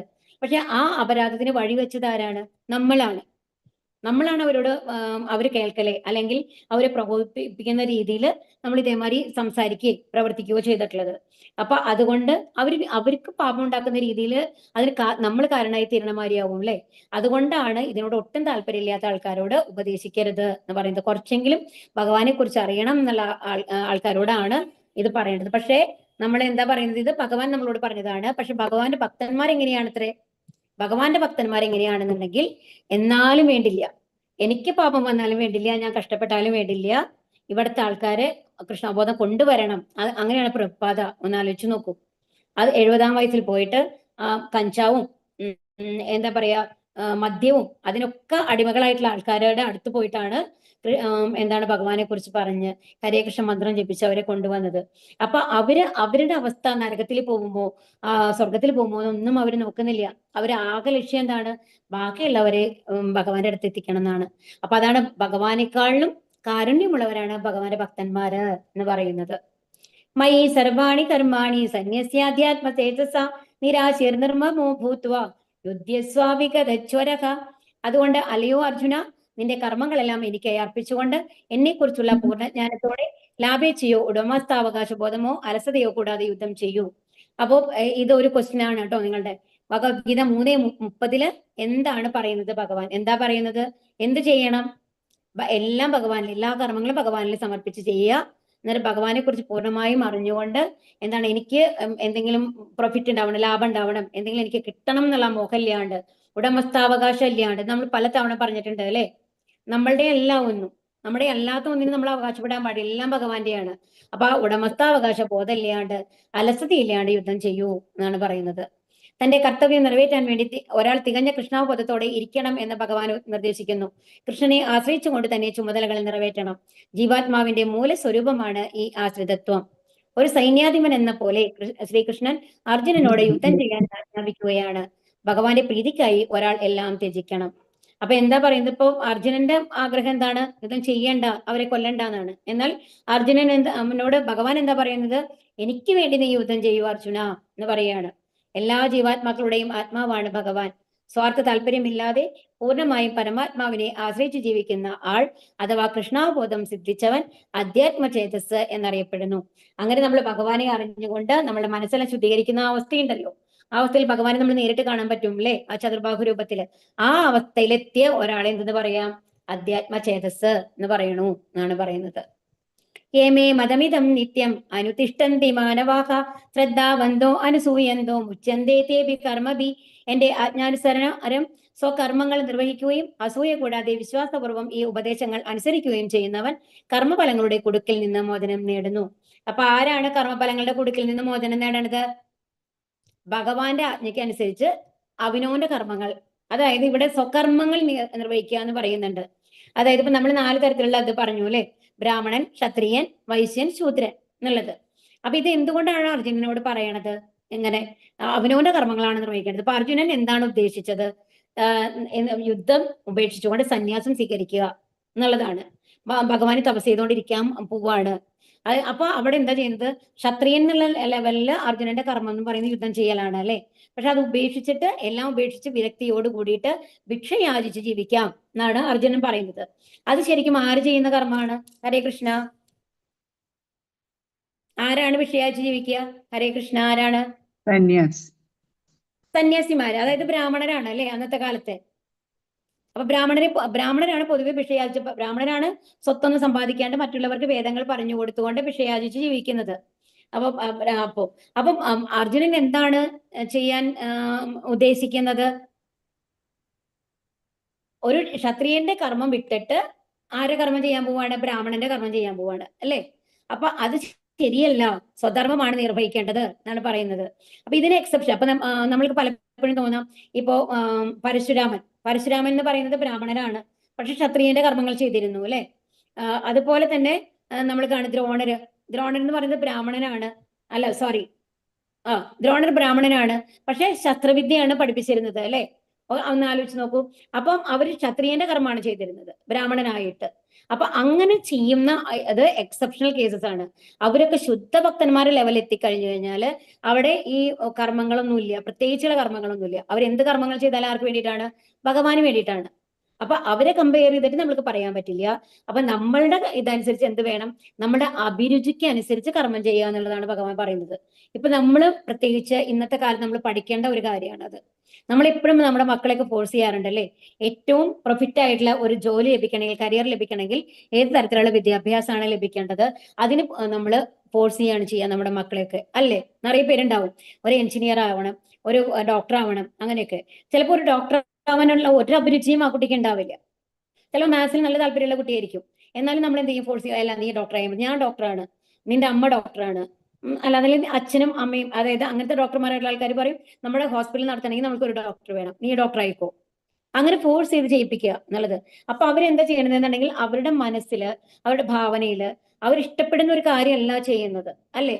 അതുപോലെ അപ്പൊ അങ്ങനെ നമ്മൾ ഫോഴ്സ് ചെയ്ത് വേറെ ലെവലിലേക്ക് കൊണ്ടുവരരുത്. ഒരാൾ ജനിക്കുമ്പോൾ തന്നെ അവർക്ക് എവിടെയെങ്കിലും അഭിരുചിയോട് കൂടിയിട്ടാണ് ജനിക്കുന്നത്. അപ്പൊ അതിന് അനുസരിച്ചുള്ള ജീവിതം അവർക്ക് ലഭിക്കുന്ന മാതിരി വേണം അവർ ജീവിക്കാൻ എന്നുള്ളത് നമ്മളെ പഠിപ്പിക്കുകയാണ് ഇന്നത്തെ കാലത്ത് കലിയുഗത്തിലുള്ള ആൾക്കാർക്ക്. എന്റെ ആജ്ഞാനുസാരം സ്വകർമ്മങ്ങൾ നിർവഹിക്കുകയും അസൂയ കൂടാതെ വിശ്വാസപൂർവ്വം ഈ ഉപദേശങ്ങൾ അനുസരിക്കുകയും ചെയ്യുന്നവർ കർമ്മഫലങ്ങളുടെ കുരുക്കിൽ നിന്നും മോചനം ചെയ്യുന്നു. അപ്പൊ അങ്ങനെ സ്വകർമ്മങ്ങൾ ചെയ്തിട്ട് എന്ത് ചെയ്യണം? ഭഗവാന്റെ ഉപദേശത്തിനനുസരിച്ച് നിൽക്കുകയാണെന്നുണ്ടെങ്കിൽ അവര് ഈ കർമ്മഫലങ്ങൾ അവർക്ക് എന്ത് ചെയ്യും? ആത്മീയ ലോകം ലഭിക്കും. അപ്പൊ അർജുനോട് എന്താ പറയുന്നത്? നീ ക്ഷത്രിയനാണ്, യുദ്ധം ചെയ്യണം. ഭഗവാൻ കൃഷ്ണന്റെ കൽപ്പന വൈദിക ജ്ഞാനത്തിന്റെ എല്ലാം സാരസത്തെയാണ്. അതിനാൽ അത് ശാശ്വത സത്വവുമാണ്. വേദങ്ങൾ ശാശ്വതങ്ങളാണ്. അതുപോലെ കൃഷ്ണാബോധം എന്ന സത്യവും ശാശ്വതമാണ്. ഭഗവാന്റെ ഈ ആജ്ഞകൾ അസൂയയില്ലാതെ വിശ്വാസപൂർവ്വം സ്വീകരിക്കണം. സനാതനമായ ഭഗവത് കൽപ്പനകളിൽ വിശ്വാസം ഉറപ്പിച്ച ഒരു സാധാരണ മനുഷ്യന് ആ കൽപ്പനകൾ നിറവേറ്റാൻ കഴിഞ്ഞില്ലെങ്കിൽ കൂടി കാർമിക നിയമത്തിന്റെ ബന്ധനത്തിൽ നിന്ന് മുക്തനാവാൻ കഴിയും. അപ്പൊ ഇനിയിപ്പോ നമ്മള് പറയണം ഭഗവാന്റെ ആ സനാതന ഭഗവാന്റെ പൂർണ്ണമായും വിശ്വസിച്ചുകൊണ്ട് നമ്മുടെ കർമ്മങ്ങൾ ചെയ്യാണ്. ചിലപ്പോൾ നമ്മൾ ചെയ്യുമ്പോൾ അതിൽ നമ്മൾക്ക് ജയം ലഭിച്ചു എന്ന് വരില്ല, നമ്മള് ഫെയിലിയർ ആവും. അപ്പൊ നമ്മൾ അയ്യോ ഇത് ഞാൻ ചെയ്യണമായിരുന്നു എന്ന് തോന്നും. പക്ഷെ അതിൽ വിഷമിക്കേണ്ട ആവശ്യമില്ല. നമ്മൾ ധർമ്മങ്ങൾ പൂർണ്ണമായും ആത്മാർത്ഥതയോടുകൂടി ചെയ്യുകയാണെങ്കിൽ കൂടി ഈ ഭൗതിക ലോകത്തിൽ നമ്മൾക്ക് പരാജയമാണെന്ന് നമുക്ക് തോന്നിക്കഴിഞ്ഞു കഴിഞ്ഞാലും ഭഗവാന്റെ ദൃഷ്ടിയില് നമ്മൾ ജയിച്ച ആൾക്കാരാണ്. അപ്പോൾ ഈ ബന്ധനത്തിൽ നിന്ന് മുക്തരാക്കാനായിട്ട് ഭഗവാൻ നമ്മളെ സഹായിക്കും എന്നുള്ളതാണ് പറയുന്നത്. ദഭ്യസൂയന്തോ നാനുതിഷ്ഠന്തി മേ മതം സർവജ്ഞാനവിമൂഢാം തം വിധി നഷ്ടാന ചേതസക. അസൂയാലുക്കളായി എന്റെ ഉപദേശങ്ങളെ അവഗണിക്കുകയും അനുസരിക്കാതിരിക്കുകയും ചെയ്യുന്നവരെ ഒട്ടും അറിവില്ലാത്തവരും മൂഢരും ആയി കണക്കാക്കണം. പൂർണ്ണത നേടുന്നതിനുള്ള അവരുടെ യത്നങ്ങൾ വിഫലമാക്കപ്പെടുകയും ചെയ്യുന്നു. അപ്പൊ എന്താണ്? എന്നാൽ അസൂയാലുക്കൾ എന്ന് പറയും ഭഗവാനോട് എങ്ങനെയാണ് അസൂയ? ഭഗവാനാണ് എല്ലാത്തെയും സൃഷ്ടിച്ചിട്ടുള്ളത്, ഭഗവാനാണ് എല്ലാം തന്നിട്ടുള്ളത്. എന്നിട്ട് ഭഗവാന്റെ വസ്തുക്കളാണ് നമ്മൾ ഉപയോഗിക്കുന്നത്. ഈ വീട് എന്ന് പറഞ്ഞു കഴിഞ്ഞാലും ഈ പ്രകൃതിയിൽ നിന്നുള്ള മണ്ണ്, കല്ല് എല്ലാം ഉപയോഗിച്ചിട്ടുള്ള സാധനങ്ങളാണ് അല്ലെ നമ്മൾ ഉപയോഗിക്കുന്ന ഒരു വീട് ഉണ്ടാക്കാനായിട്ട്. എന്നിട്ട് ആ വീടിന്റെ ഉള്ളിൽ ഇരുന്നിട്ട് നമ്മൾ പറയുകയാണ് എന്തെന്ന്? ഈ വീട് എന്റേതാണ്. അപ്പൊ ശരിക്കും നമ്മൾ മോഷ്ടാക്കളല്ലേ? ഭഗവാന്റെ സാധനത്തിന് എടുത്തുകൊണ്ട് നമ്മൾ പറയുകയാണ് നമ്മളുടേതാണ് എന്ന്. ഒന്ന് ആലോചിച്ച് നോക്കൂ, അല്ലെ? അപ്പൊ അങ്ങനത്തെ ആൾക്കാരെയാണ് അസൂയാലുക്കൾ എന്ന് പറയുന്നത്. എല്ലാം എന്റേതെന്ന് വിചാരിക്കും, തെറ്റാണ്. അപ്പൊ എന്റെ ഉപദേശങ്ങളെ അവഗണിക്കും. അപ്പൊ എവിടെ ഭഗവാനെ നമ്മൾ കണ്ടിട്ടില്ലല്ലോ. ഇതെല്ലാം എന്താണ്? കെമിക്കൽസ് എല്ലാം യോജിച്ചുണ്ടായിട്ടുള്ളതാണ് ഈ ഇവിടുത്തെ ഓരോ സൃഷ്ടികളും. ഒരു സ്ത്രീയും പുരുഷനും കൂടി ചേരുമ്പോഴാണ് അടുത്ത ജനറേഷൻ ഉണ്ടാവുന്നത്. ഏറ്റവും ആദ്യത്തെ സൃഷ്ടി എങ്ങനെയോ എന്താ പറയാ നമ്മൾ പറഞ്ഞില്ലേ പഞ്ചഭൂതങ്ങളൊക്കെ എങ്ങനെയൊക്കെ ചേർന്നു അങ്ങനെ ഒരാളുണ്ടായി. ആ രീതിയിൽ വിശ്വസിക്കുന്നു. ബിഗ് ബാങ് തിയറിയിൽ അങ്ങനെയൊക്കെയാണ് പറയുന്നത് അല്ലെ. എല്ലാം പൊട്ടിത്തെറിച്ച് പല ഭാഗങ്ങളായി ഈ രൂപത്തിലായി എന്നൊക്കെ പറയുന്നുണ്ട് അല്ലെ. അപ്പോ അങ്ങനത്തെ ആൾക്കാരെന്താണ്? അറിവില്ലാത്തവരാണ്, മൂഢരുമാണ്. അവരങ്ങനെയാണ് കണക്കാക്കേണ്ടത്. ഒരിക്കലും അവര് ഭഗവാന്റെ അടുത്തെത്തില്ല. അതാണ് പറയുന്നത്. അവരെ എപ്പോഴും ഇതിന്റെ ഉള്ളിൽ തന്നെ ചുറ്റിക്കൊണ്ടിരിക്കും. അസൂയാലുക്കളായി എന്റെ ഉപദേശങ്ങളെ അവഗണിക്കുകയും അനുസരിക്കാതിരിക്കുകയും ചെയ്യുന്നവരെ ഒട്ടും അറിവില്ലാത്തവരും മൂഢരുമായി കണക്കാക്കണം. പരമദിവ്യോത്തമ പുരുഷന്റെ ആജ്ഞ ലംഘിക്കുന്നവനും തീർച്ചയായും ശിക്ഷാർഹൻ തന്നെയാണ്. ആത്മാവിനെ കുറിച്ചോ പരബ്രഹ്മത്തെ കുറിച്ചോ പരമാത്മാവിനെ കുറിച്ചോ ഭഗവാനെ കുറിച്ചോ ഒന്നും അറിയാത്തവന് ജീവിതത്തിന്റെ പരിപൂർണതയെ പറ്റി അറിയാൻ കഴിയില്ല. അതാണ് നമ്മൾ ആദ്യം തന്നെ നമ്മൾ ആത്മാവല്ല ശരീരമാണെന്ന് വിചാരിച്ചു കഴിഞ്ഞാൽ തന്നെ നമുക്ക് മനസ്സിലാക്കാൻ സാധിക്കില്ല അല്ലെ ഭഗവാൻ ഉണ്ടാന്ന്. ഒന്ന് ആലോചിച്ച് നോക്കൂ. ഇപ്പൊ ഇത്രയും പഠിച്ചു കഴിയുമ്പോഴാണ് നമ്മൾ അറിയുന്നത് ഓ ഈ ശരീരം നശിച്ചു പോകുന്നതാണ്. ഇത് കഴിഞ്ഞപ്പോ നമ്മൾ പറഞ്ഞു അല്ലേ, ഒരു നായയുടെ ശരീരം നമ്മൾ കിട്ടിയ നായമാരിയെ നമുക്ക് ഇരിക്കാൻ പറ്റുള്ളൂ. അപ്പൊ എത്രയും വില പിടിച്ചതാണ് മനുഷ്യജന്മം എന്നുള്ളത് ഇപ്പൊ നമ്മൾക്ക് മനസ്സിലാവുന്നുണ്ട് അല്ലെ. സദൃശം ചേഷ്ടതേ സ്വാസ്യ പ്രകൃതിജ്ഞാനവാനഭി പ്രകൃതിം യാന്തി ഭൂതാനി നിഗ്രഹാക്യം കരിഷ്യതി. തന്റെ പ്രകൃതിക്ക് അനുയോജ്യമായി തന്നെയാണ് ജ്ഞാനിയും പ്രവർത്തിക്കുന്നത്. ത്രിഗുണങ്ങളിൽ നിന്ന് ആർജിച്ച സ്വഭാവത്തിനനുസരിച്ച് എല്ലാവരും പ്രവർത്തിക്കുന്നു. നിഗ്രഹം കൊണ്ട് എന്ത് പ്രയോജനം? അപ്പൊ എന്താണ്? അപ്പൊ എല്ലാവരും പ്രവർത്തിക്കുന്നത് എങ്ങനെയാണ്? അവർക്ക് ലഭിച്ച ശരീരത്തിലും ഏത് ഗുണങ്ങളാണ് ഉള്ളത് എന്നുള്ളതിനനുസരിച്ചാണ് പ്രവർത്തിക്കുന്നത്.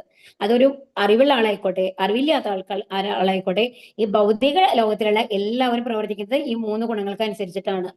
അപ്പൊ ഇനി അവരെ കൊന്നിട്ട് എന്താ കാര്യം? അപ്പൊ അർജുനോട് ചോദിക്കുകയാണ്, ഇപ്പൊ അവരെ കൊന്നു എന്ന് വിചാരിച്ചു കഴിഞ്ഞിട്ട് ഒരു വ്യത്യാസം വരാൻ പോണില്ലേ അവരെ ആത്മാക്കൾക്ക് അല്ലേ? എന്ന് വെച്ച് കഴിഞ്ഞിട്ട് ഭഗവാൻ അങ്ങനെ പറഞ്ഞിട്ടുണ്ട്, അതുകൊണ്ട് നമുക്ക് ആരെ വേണമെങ്കിൽ പോയി കൊല്ലാം, അയാളുടെ ആത്മാവിനൊന്നും ആവില്ലല്ലോ എന്നുള്ള തെറ്റാണ് കേട്ടോ. സ്വധർമ്മം, അതായത് ധർമ്മം അനുസരിച്ച് ചെയ്യുക, ശാസ്ത്ര നിഷിദ്ധമായിട്ടൊന്നും ചെയ്യരുത് എന്നുള്ള ഭഗവാൻ പറയുന്നുണ്ട്. ത്രിഗുണങ്ങളിൽ നിന്ന് ആർജിച്ച സ്വഭാവത്തിനനുസരിച്ച് എല്ലാവരും പ്രവർത്തിക്കുന്നു. കൃഷ്ണാവബോധത്തിന്റെ അതീന്ദ്രിയ മണ്ഡലത്തിൽ സ്ഥിതി ചെയ്യുന്നവർക്കല്ലാതെ ആർക്കും പ്രകൃതി ഗുണങ്ങളുടെ സ്വാധീന ശക്തിയിൽ നിന്ന് മോചിതരാവാൻ കഴിയില്ല എന്ന് ഭഗവാൻ പറയുന്നു. മഹാപണ്ഡിതനായാലും ശരി, ഭൗതിക പ്രകൃതിയുമായുള്ള നിരന്തര സമ്പർക്കത്താൽ അയാൾ ബന്ധനത്തിലാണ്. ഭൗതിക നിലനിൽപ്പിനായി തനിക്ക് വിധിക്കപ്പെട്ട കർമ്മങ്ങൾ ചെയ്തുകൊണ്ടിരുന്നാലും ഒരാൾക്ക് കൃഷ്ണാവബോധം ഉണ്ടെങ്കിൽ അത് ഭൗതിക ബന്ധങ്ങളിൽ നിന്ന് മുക്തി നേടാൻ സഹായിക്കും. ഇതാണ് പറയുന്നത്. നമ്മള് ഭൗതിക നിലനിൽപ്പിന് വേണ്ടിയുള്ള എന്ത് പ്രവൃത്തി, ഒരു ടീച്ചറാണോ, ഒരു വക്കീലാണോ, ഒരു ഡോക്ടറാണോ, ഒരു വീട്ടമ്മയാണോ, ഇതൊന്നും അവരുടെ ജോലികളൊന്നും ഉപേക്ഷിക്കാൻ ഭഗവാൻ പറയുന്നില്ല. എന്താ പറയുന്നത്? ഭഗവാൻ സമർപ്പിച്ച് ചെയ്യൂ എന്ന് മാത്രമാണ് പറയുന്നത്, അല്ലെ? അതാണ് കൃഷ്ണാവബോധം. അപ്പൊ അങ്ങനെ ചെയ്തു കഴിഞ്ഞു കഴിഞ്ഞാൽ നമുക്ക് ഭൗതിക ബന്ധങ്ങളിൽ നിന്ന് മുക്തി നേടാം. അതുകൊണ്ട് പൂർണ്ണമായും കൃഷ്ണാവബോധനാകാതെ ആരും തനിക്ക് വിധിക്കപ്പെട്ട കർമ്മങ്ങൾ ഉപേക്ഷിക്കാൻ പാടില്ല.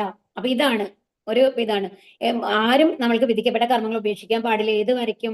പൂർണ്ണമായിട്ടും ആ ഭക്തി ലഭിക്കുന്നത് വരെ. എന്നാൽ പൂർണ്ണ ഭക്തി ലഭിച്ചു കഴിഞ്ഞു കഴിഞ്ഞാൽ ഇപ്പൊ നമ്മൾക്ക് എന്തൊക്കെ പറഞ്ഞു കഴിഞ്ഞാലും നമ്മൾക്ക് കയ്പുള്ള ഭക്ഷണോ മധുരമുള്ള ഭക്ഷണോ പുളിയുള്ള ഭക്ഷണമൊക്കെ വെച്ച് കഴിഞ്ഞു കഴിഞ്ഞാൽ നമ്മൾക്ക് ഇഷ്ടപ്പെട്ടത് ഏതാണോ അതെടുത്ത് നമ്മൾ കഴിക്കും, അല്ലെ? അങ്ങനെയല്ലേ എല്ലാവരും? എത്ര പ്രസാദമാണെന്ന് പറഞ്ഞു കഴിഞ്ഞാലും. എന്നാൽ ഒരു ശുദ്ധ ഭക്തി എന്നുള്ള ലെവലിലേക്ക് എത്തിയ ആൾക്കാർക്ക് അത് മുഴുവൻ മിക്സ് ചെയ്ത് കൊണ്ടുവന്ന് വെച്ച് കൊടുത്തു കഴിഞ്ഞാലും അവർക്കൊരു വ്യത്യാസം ഉണ്ടാവില്ല. അവര് വിശപ്പിന് വേണ്ടി ഭക്ഷണം കഴിക്കുകയാണ്. അവർക്ക് രുചി അവർക്ക് ബാധകയല്ല. അവർക്ക് ആ ഒരു ലെവലിലേക്കാണ് അവർ എത്തുക. ആ ഒരു ലെവൽ എത്തിക്കഴിഞ്ഞു കഴിഞ്ഞാൽ അവർ എന്ത് ചെയ്തു കഴിഞ്ഞാലും ഒരു വ്യത്യാസം വരാൻ പോകുന്നില്ല. അതോടെ അവർക്ക് അറ്റാച്ച്മെന്റ് വരുന്നില്ല എന്നുള്ളതാണ്. നമ്മളുടെ മെയിൻ പ്രോബ്ലം എന്താണെന്ന് വെച്ച് കഴിഞ്ഞാൽ എന്ത് പ്രവൃത്തി വരുമ്പോഴും അതിനോട് നമ്മൾ അറ്റാച്ച്ഡ് ആണ്. അതിൽ നിന്നൊരു ഫലം പ്രതീക്ഷിക്കുന്നുണ്ട്, അല്ലെ? നമ്മൾ ഒരു ഭക്ഷണം എടുക്കുമ്പോൾ എന്താണ്? നല്ല സ്വാദം ഉണ്ടാവണം, അല്ലെങ്കിൽ എനിക്ക് ഹെൽത്ത് കിട്ടണം എന്നുള്ള ഒരു ഉദ്ദേശത്തോടു കൂടിയാണ് എടുത്ത് കഴിക്കുന്നത്. മറ്റൊരെന്താ ഒരു ശുദ്ധഭക്തനാണെന്നുണ്ടെങ്കിലോ ഇത് ഭഗവാന്റെ ഇച്ഛയ്ക്ക് നമ്മൾ ഭക്ഷണം കഴിക്കുന്നു, അതായത് ശരീരം നിലനിർത്തണം, അതിനുവേണ്ടി ഞാൻ ഭക്ഷണം കഴിക്കുന്നു എന്നുള്ള ലെവലിലാണ്. അവിടെ കയ്പില്ല, പുളിയില്ല, മധുരമില്ല, ആ ഒരു വ്യത്യാസം അവർ അറിയില്ല. അതുകൊണ്ട് ആ ലെവലുള്ള ആൾക്കാർക്ക് വിധിക്കപ്പെട്ട കർമ്മങ്ങളില്ല. ഇന്ദ്രിയസ്യേന്ദ്രിയസ്യാർത്ഥേ രാഗദ്വേഷോ വ്യവസ്ഥിതോ തയോർന വശമാഗച്ഛേത് തൗഹ്യസ്യ പരിപന്തിനോ. ഇന്ദ്രിയ സംബന്ധികളായ വിഷയങ്ങളോടുള്ള ആസക്തിയും വിരക്തിയും നിയന്ത്രിക്കുന്നതിന് ചില തത്വങ്ങളുണ്ട്. ഒരാൾ ഈ ആസക്തി വിരക്തികളുടെ അധീനതയിൽ ആവാൻ പാടില്ല. എന്തുകൊണ്ടെന്നാൽ ആത്മസാക്ഷാത്കാരത്തിന്റെ പാതയിലെ വിലങ്ങുതടികളാണ് അവ.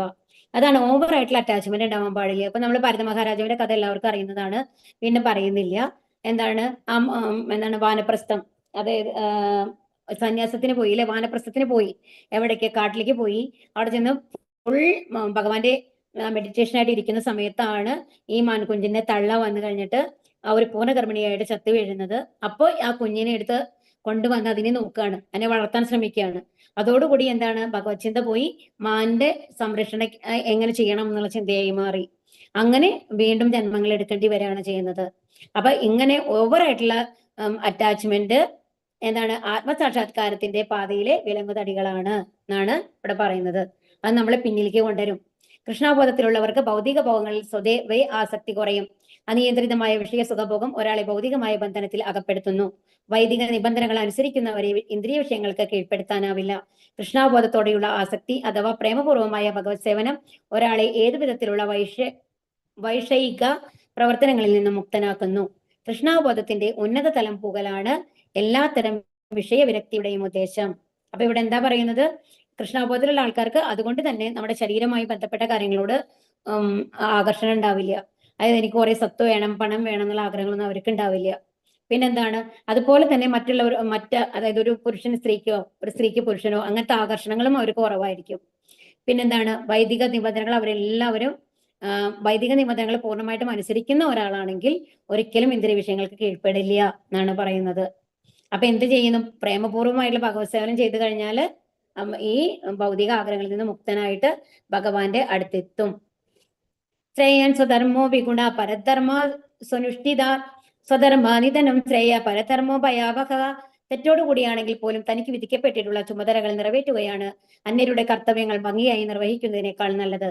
സ്വകൃത്യ നിർവഹണത്തിൽ നാശം സംഭവിക്കുന്നതും മറ്റുള്ളവരുടെ കർമ്മങ്ങൾ ചെയ്യുന്നതിനേക്കാൾ ശ്രേയസ്കരം തന്നെ. അന്യരുടെ വഴി സ്വീകരിക്കുന്നത് ആപത്കരമാണ്. ഇതാണ് വീണ്ടും നമ്മൾ പറഞ്ഞു, അല്ലെ? ഇതിനു മുമ്പ് പറഞ്ഞു. ഇത് അന്യർക്ക് വിധിക്കപ്പെട്ടിട്ടുള്ള കർമ്മങ്ങൾ നിർവഹിക്കരുത്, സ്വകർത്തവ്യങ്ങൾ നിർവഹിക്കണം. അതാണ് നമ്മൾ അർജുനനെ വെച്ചിട്ട് പറഞ്ഞത്. അദ്ദേഹം എന്താണ് ചെയ്തത്?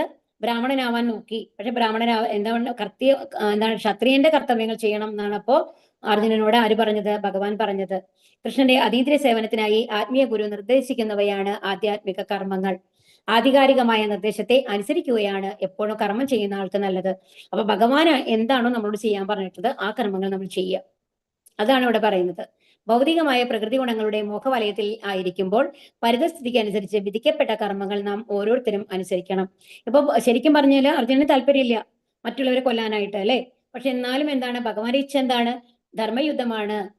അർജുനൻ യുദ്ധം ചെയ്യണം എന്നുള്ളതാണ്. അപ്പൊ അർജുനൻ യുദ്ധം ചെയ്യണം. പ്രകൃതി ഗുണങ്ങൾക്ക് അതീതനും തികച്ചും കൃഷ്ണാവബോധം ആർന്നവനുമായ ഒരാൾക്ക് വിശ്വാസ്യനായ ആധ്യാത്മിക ഗുരുവിന്റെ ഉപദേശപ്രകാരം എന്ത് വേണമെങ്കിലും ചെയ്യാം. എന്നാൽ ഇപ്പൊ ചൈതന്യ മഹാപ്രഭു നമ്മൾക്ക് കാണിച്ചത് എന്താണ്? അദ്ദേഹം 24-ാമത്തെ വയസ്സിൽ തന്റെ വളരെ ചെറുപ്പത്തിലുള്ള 18 വയസ്സുള്ള കുട്ടിയായിരുന്നു ഭാര്യ. ആ ഭാര്യയും വയസ്സായിട്ടുള്ള അമ്മയും വിട്ടിട്ടാണ് സന്യാസം സ്വീകരിച്ചത്. പക്ഷെ അത് എന്താ പറയുന്നത്? അവരെന്ന് പറയും ശുദ്ധഭക്തനാണ്. ചൈതന്യ മഹാപ്രഭു ഭഗവാൻ സ്വയാണ്, അല്ലെ? അതുപോലെ അപ്പൊ അവർക്ക് വന്നു കഴിഞ്ഞിട്ട് ഒരു ആധ്യാത്മിക ഗുരുവിന്റെ നിർദ്ദേശങ്ങൾക്കനുസരിച്ച് സന്യാസം സ്വീകരിക്കാം. അപ്പൊ ഈശ്വരപുരി എന്നാണ് അദ്ദേഹത്തിന്റെ ഗുരുവിന്റെ പേര്. ആ ഗുരുവിന്റെ ഉപദേശം അനുസരിച്ച് സന്യാസം സ്വീകരിച്ചത് കൊണ്ട് തെറ്റില്ല എന്നാണ് ഇവിടെ പറയുന്നത്. പക്ഷെ നമ്മളെ സംബന്ധിച്ചിടത്തോളം എന്താണ് ചെയ്യേണ്ടത്? നമ്മൾ സ്വകർമ്മങ്ങളാണ് ചെയ്യേണ്ടത്, അത് ഭഗവാന് സമർപ്പിച്ച്. അർജുന ഉവാച അത കേന പ്രയുക്തോയം പാപം ചരതി പൂരുഷക അനിച്ഛന്നഭി വാർഷ്ണേയ ബലാധിപ നിയോജിതക. ഒരു 4-5 ശ്ലോകമേ ഉള്ളൂ. നമ്മൾക്ക് ഇന്ന് അവസാനിപ്പിക്കാമോ? ഹരേ കൃഷ്ണ. അർജുനം പറഞ്ഞു. വിരോധമില്ലല്ലോ? 4-5 ശ്ലോകങ്ങളേ ഉള്ളൂ. അത് നമുക്ക് അവസാനിപ്പിക്കാം. 43. ഓക്കെ. വാർഷ്ണേയ, ഏതിനാലാണ് ഒരാൾ തനിക്ക് ഇഷ്ടമില്ലെങ്കിൽ പോലും ബലാത്കാരേണ എന്ന പോലെ പാപം ചെയ്യാൻ പ്രേരിതനാകുന്നത്? അപ്പൊ ഇവിടെ എന്താ? അപ്പൊ ഇനിയിപ്പോ അർജുനൻ ചോദിക്കുകയാണ്, എന്നാൽ നമ്മൾക്ക് ഇഷ്ടമില്ലെങ്കിൽ പോലും പാപം ചെയ്യാനായിട്ട് ചിലപ്പോ നമ്മൾ പ്രേരിതരാവാറുണ്ട്, അല്ലെ? അപ്പൊ നമുക്ക് ഇഷ്ടമില്ലാത്ത കാര്യമായിരിക്കും, എന്നാലും തെറ്റ് ചെയ്യേണ്ടി വരാറുണ്ട്. അത് എന്തുകൊണ്ടാണ് എന്ന് ചോദിക്കുകയാണ്. വാർഷ്ണേയ എന്ന് പറഞ്ഞാൽ വിഷ്ണുകുലത്തിൽ ജനിച്ചവൻ എന്നാണ് അർത്ഥം. അത് ഭഗവാനെയാണ് കേട്ടോ പറയുന്നത്. യാദവകുലം വിഷ്ണുകുലം എന്ന് പറഞ്ഞാലും രണ്ടോ ഒന്ന് തന്നെയാണ്. വിഷ്ണുകുലത്തിൽ ജനിച്ചവൻ എന്നുള്ളതിലാണ് വാർഷ്ണേയ എന്ന് പറയുന്നത്. എന്തുകൊണ്ടാണ് ഒരാൾ തനിക്ക് ഇഷ്ടമില്ലെങ്കിലും ബലാത്കാരേണ എന്ന പോലെ പാപം ചെയ്യാൻ പ്രേരിതനാകുന്നത്? പ്രകൃതിയോടുള്ള സമ്പർക്കം മൂലം ജീവസത്ത യാതൊരു മടിയുമില്ലാതെ പല പാപങ്ങളും ചെയ്തു പോകുന്നു, ചിലപ്പോൾ തന്റെ ആഗ്രഹത്തിന് എതിരായിട്ട് പോലും. എന്താ കാരണം? ഇത് വളരെ ഇമ്പോർട്ടന്റ് ആയിട്ടുള്ള ഒരു പോയിന്റ് ആണ്. ഈ പ്രകൃതി ഗുണങ്ങളോടുള്ള സമ്പർക്കം മൂലം, പ്രകൃതിയോടുള്ള സമ്പർക്കം മൂലം എന്ന് പറഞ്ഞാല് നമ്മുടെ 3 ഗുണങ്ങളാണ്: സത്വഗുണം, രജോ ഗുണം, തമോ ഗുണം. അതുമായിട്ടുള്ള സമ്പർക്കം മൂലമാണ് എന്ത് ചെയ്യുന്നത്? നമ്മൾ പല പാപങ്ങൾ ചെയ്യുന്നത്. നമ്മൾക്ക് ഇഷ്ടമില്ലെങ്കിൽ പോലും നമ്മൾ അറിയില്ല, നമ്മൾ അതിൽ മുഴുകി പോവുകയാണ്. ശ്രീ ഭഗവാനുവാച കാമയേഷ ക്രോധയേഷ രജോ ഗുണ സമുദ്ഭവഃ മഹാശനോ മഹാപാത്മാ വിദ്യേനാമിഹ വൈരിണം. ശ്രീ ഭഗവാൻ പറഞ്ഞു, അല്ലയോ അർജുന, രജോ ഗുണവുമായുള്ള സമ്പർക്കത്തിൽ നിന്നുണ്ടായതും പിന്നീട് ക്രോധമായി തീരുന്നതുമായ കാമമാണ് ഇതിനെ പ്രേരിപ്പിക്കുന്നത്. എല്ലാം നശിപ്പിക്കുന്ന ഈ മഹാപാപമാണ് ഇഹലോകത്തിലെ ശത്രു. അപ്പൊ ഇഹലോകത്തിലെ ശത്രു എന്താണ്? കാമാണ്. ഈ കാമം കൊണ്ടാണ് നമ്മൾ എന്ത് ചെയ്യുന്നത്? തെറ്റുകൾ ചെയ്യുന്നത് എന്നാണ് ഇവിടെ പറയുന്നത്. ഒരു ജീവസത്ത ഭൗതിക സൃഷ്ടിയുമായി ബന്ധപ്പെടുമ്പോൾ രജോ ഗുണവുമായുള്ള സമ്പർക്കത്തിന്റെ ഫലമായി അവന്റെ ശാശ്വതമായ കൃഷ്ണപ്രേമം കാമമായി പരിണമിക്കുന്നു. പാല് പുളിരസത്തിന്റെ സമ്പർക്കത്താൽ തൈരായി മാറുന്നത് പോലെ കൃഷ്ണപ്രേമം കാമമായി മാറുന്നു. അതാണ് പറയുന്നത്. അപ്പൊ നമ്മൾക്ക് ശരിക്കും പറഞ്ഞാൽ നമ്മുടെ ഉള്ളില് ജീവാത്മാവാണുള്ളത്. ആ ജീവാത്മാവിന് ആരോടാണ് സ്നേഹമുള്ളത്? ഭഗവാനോടാണ്.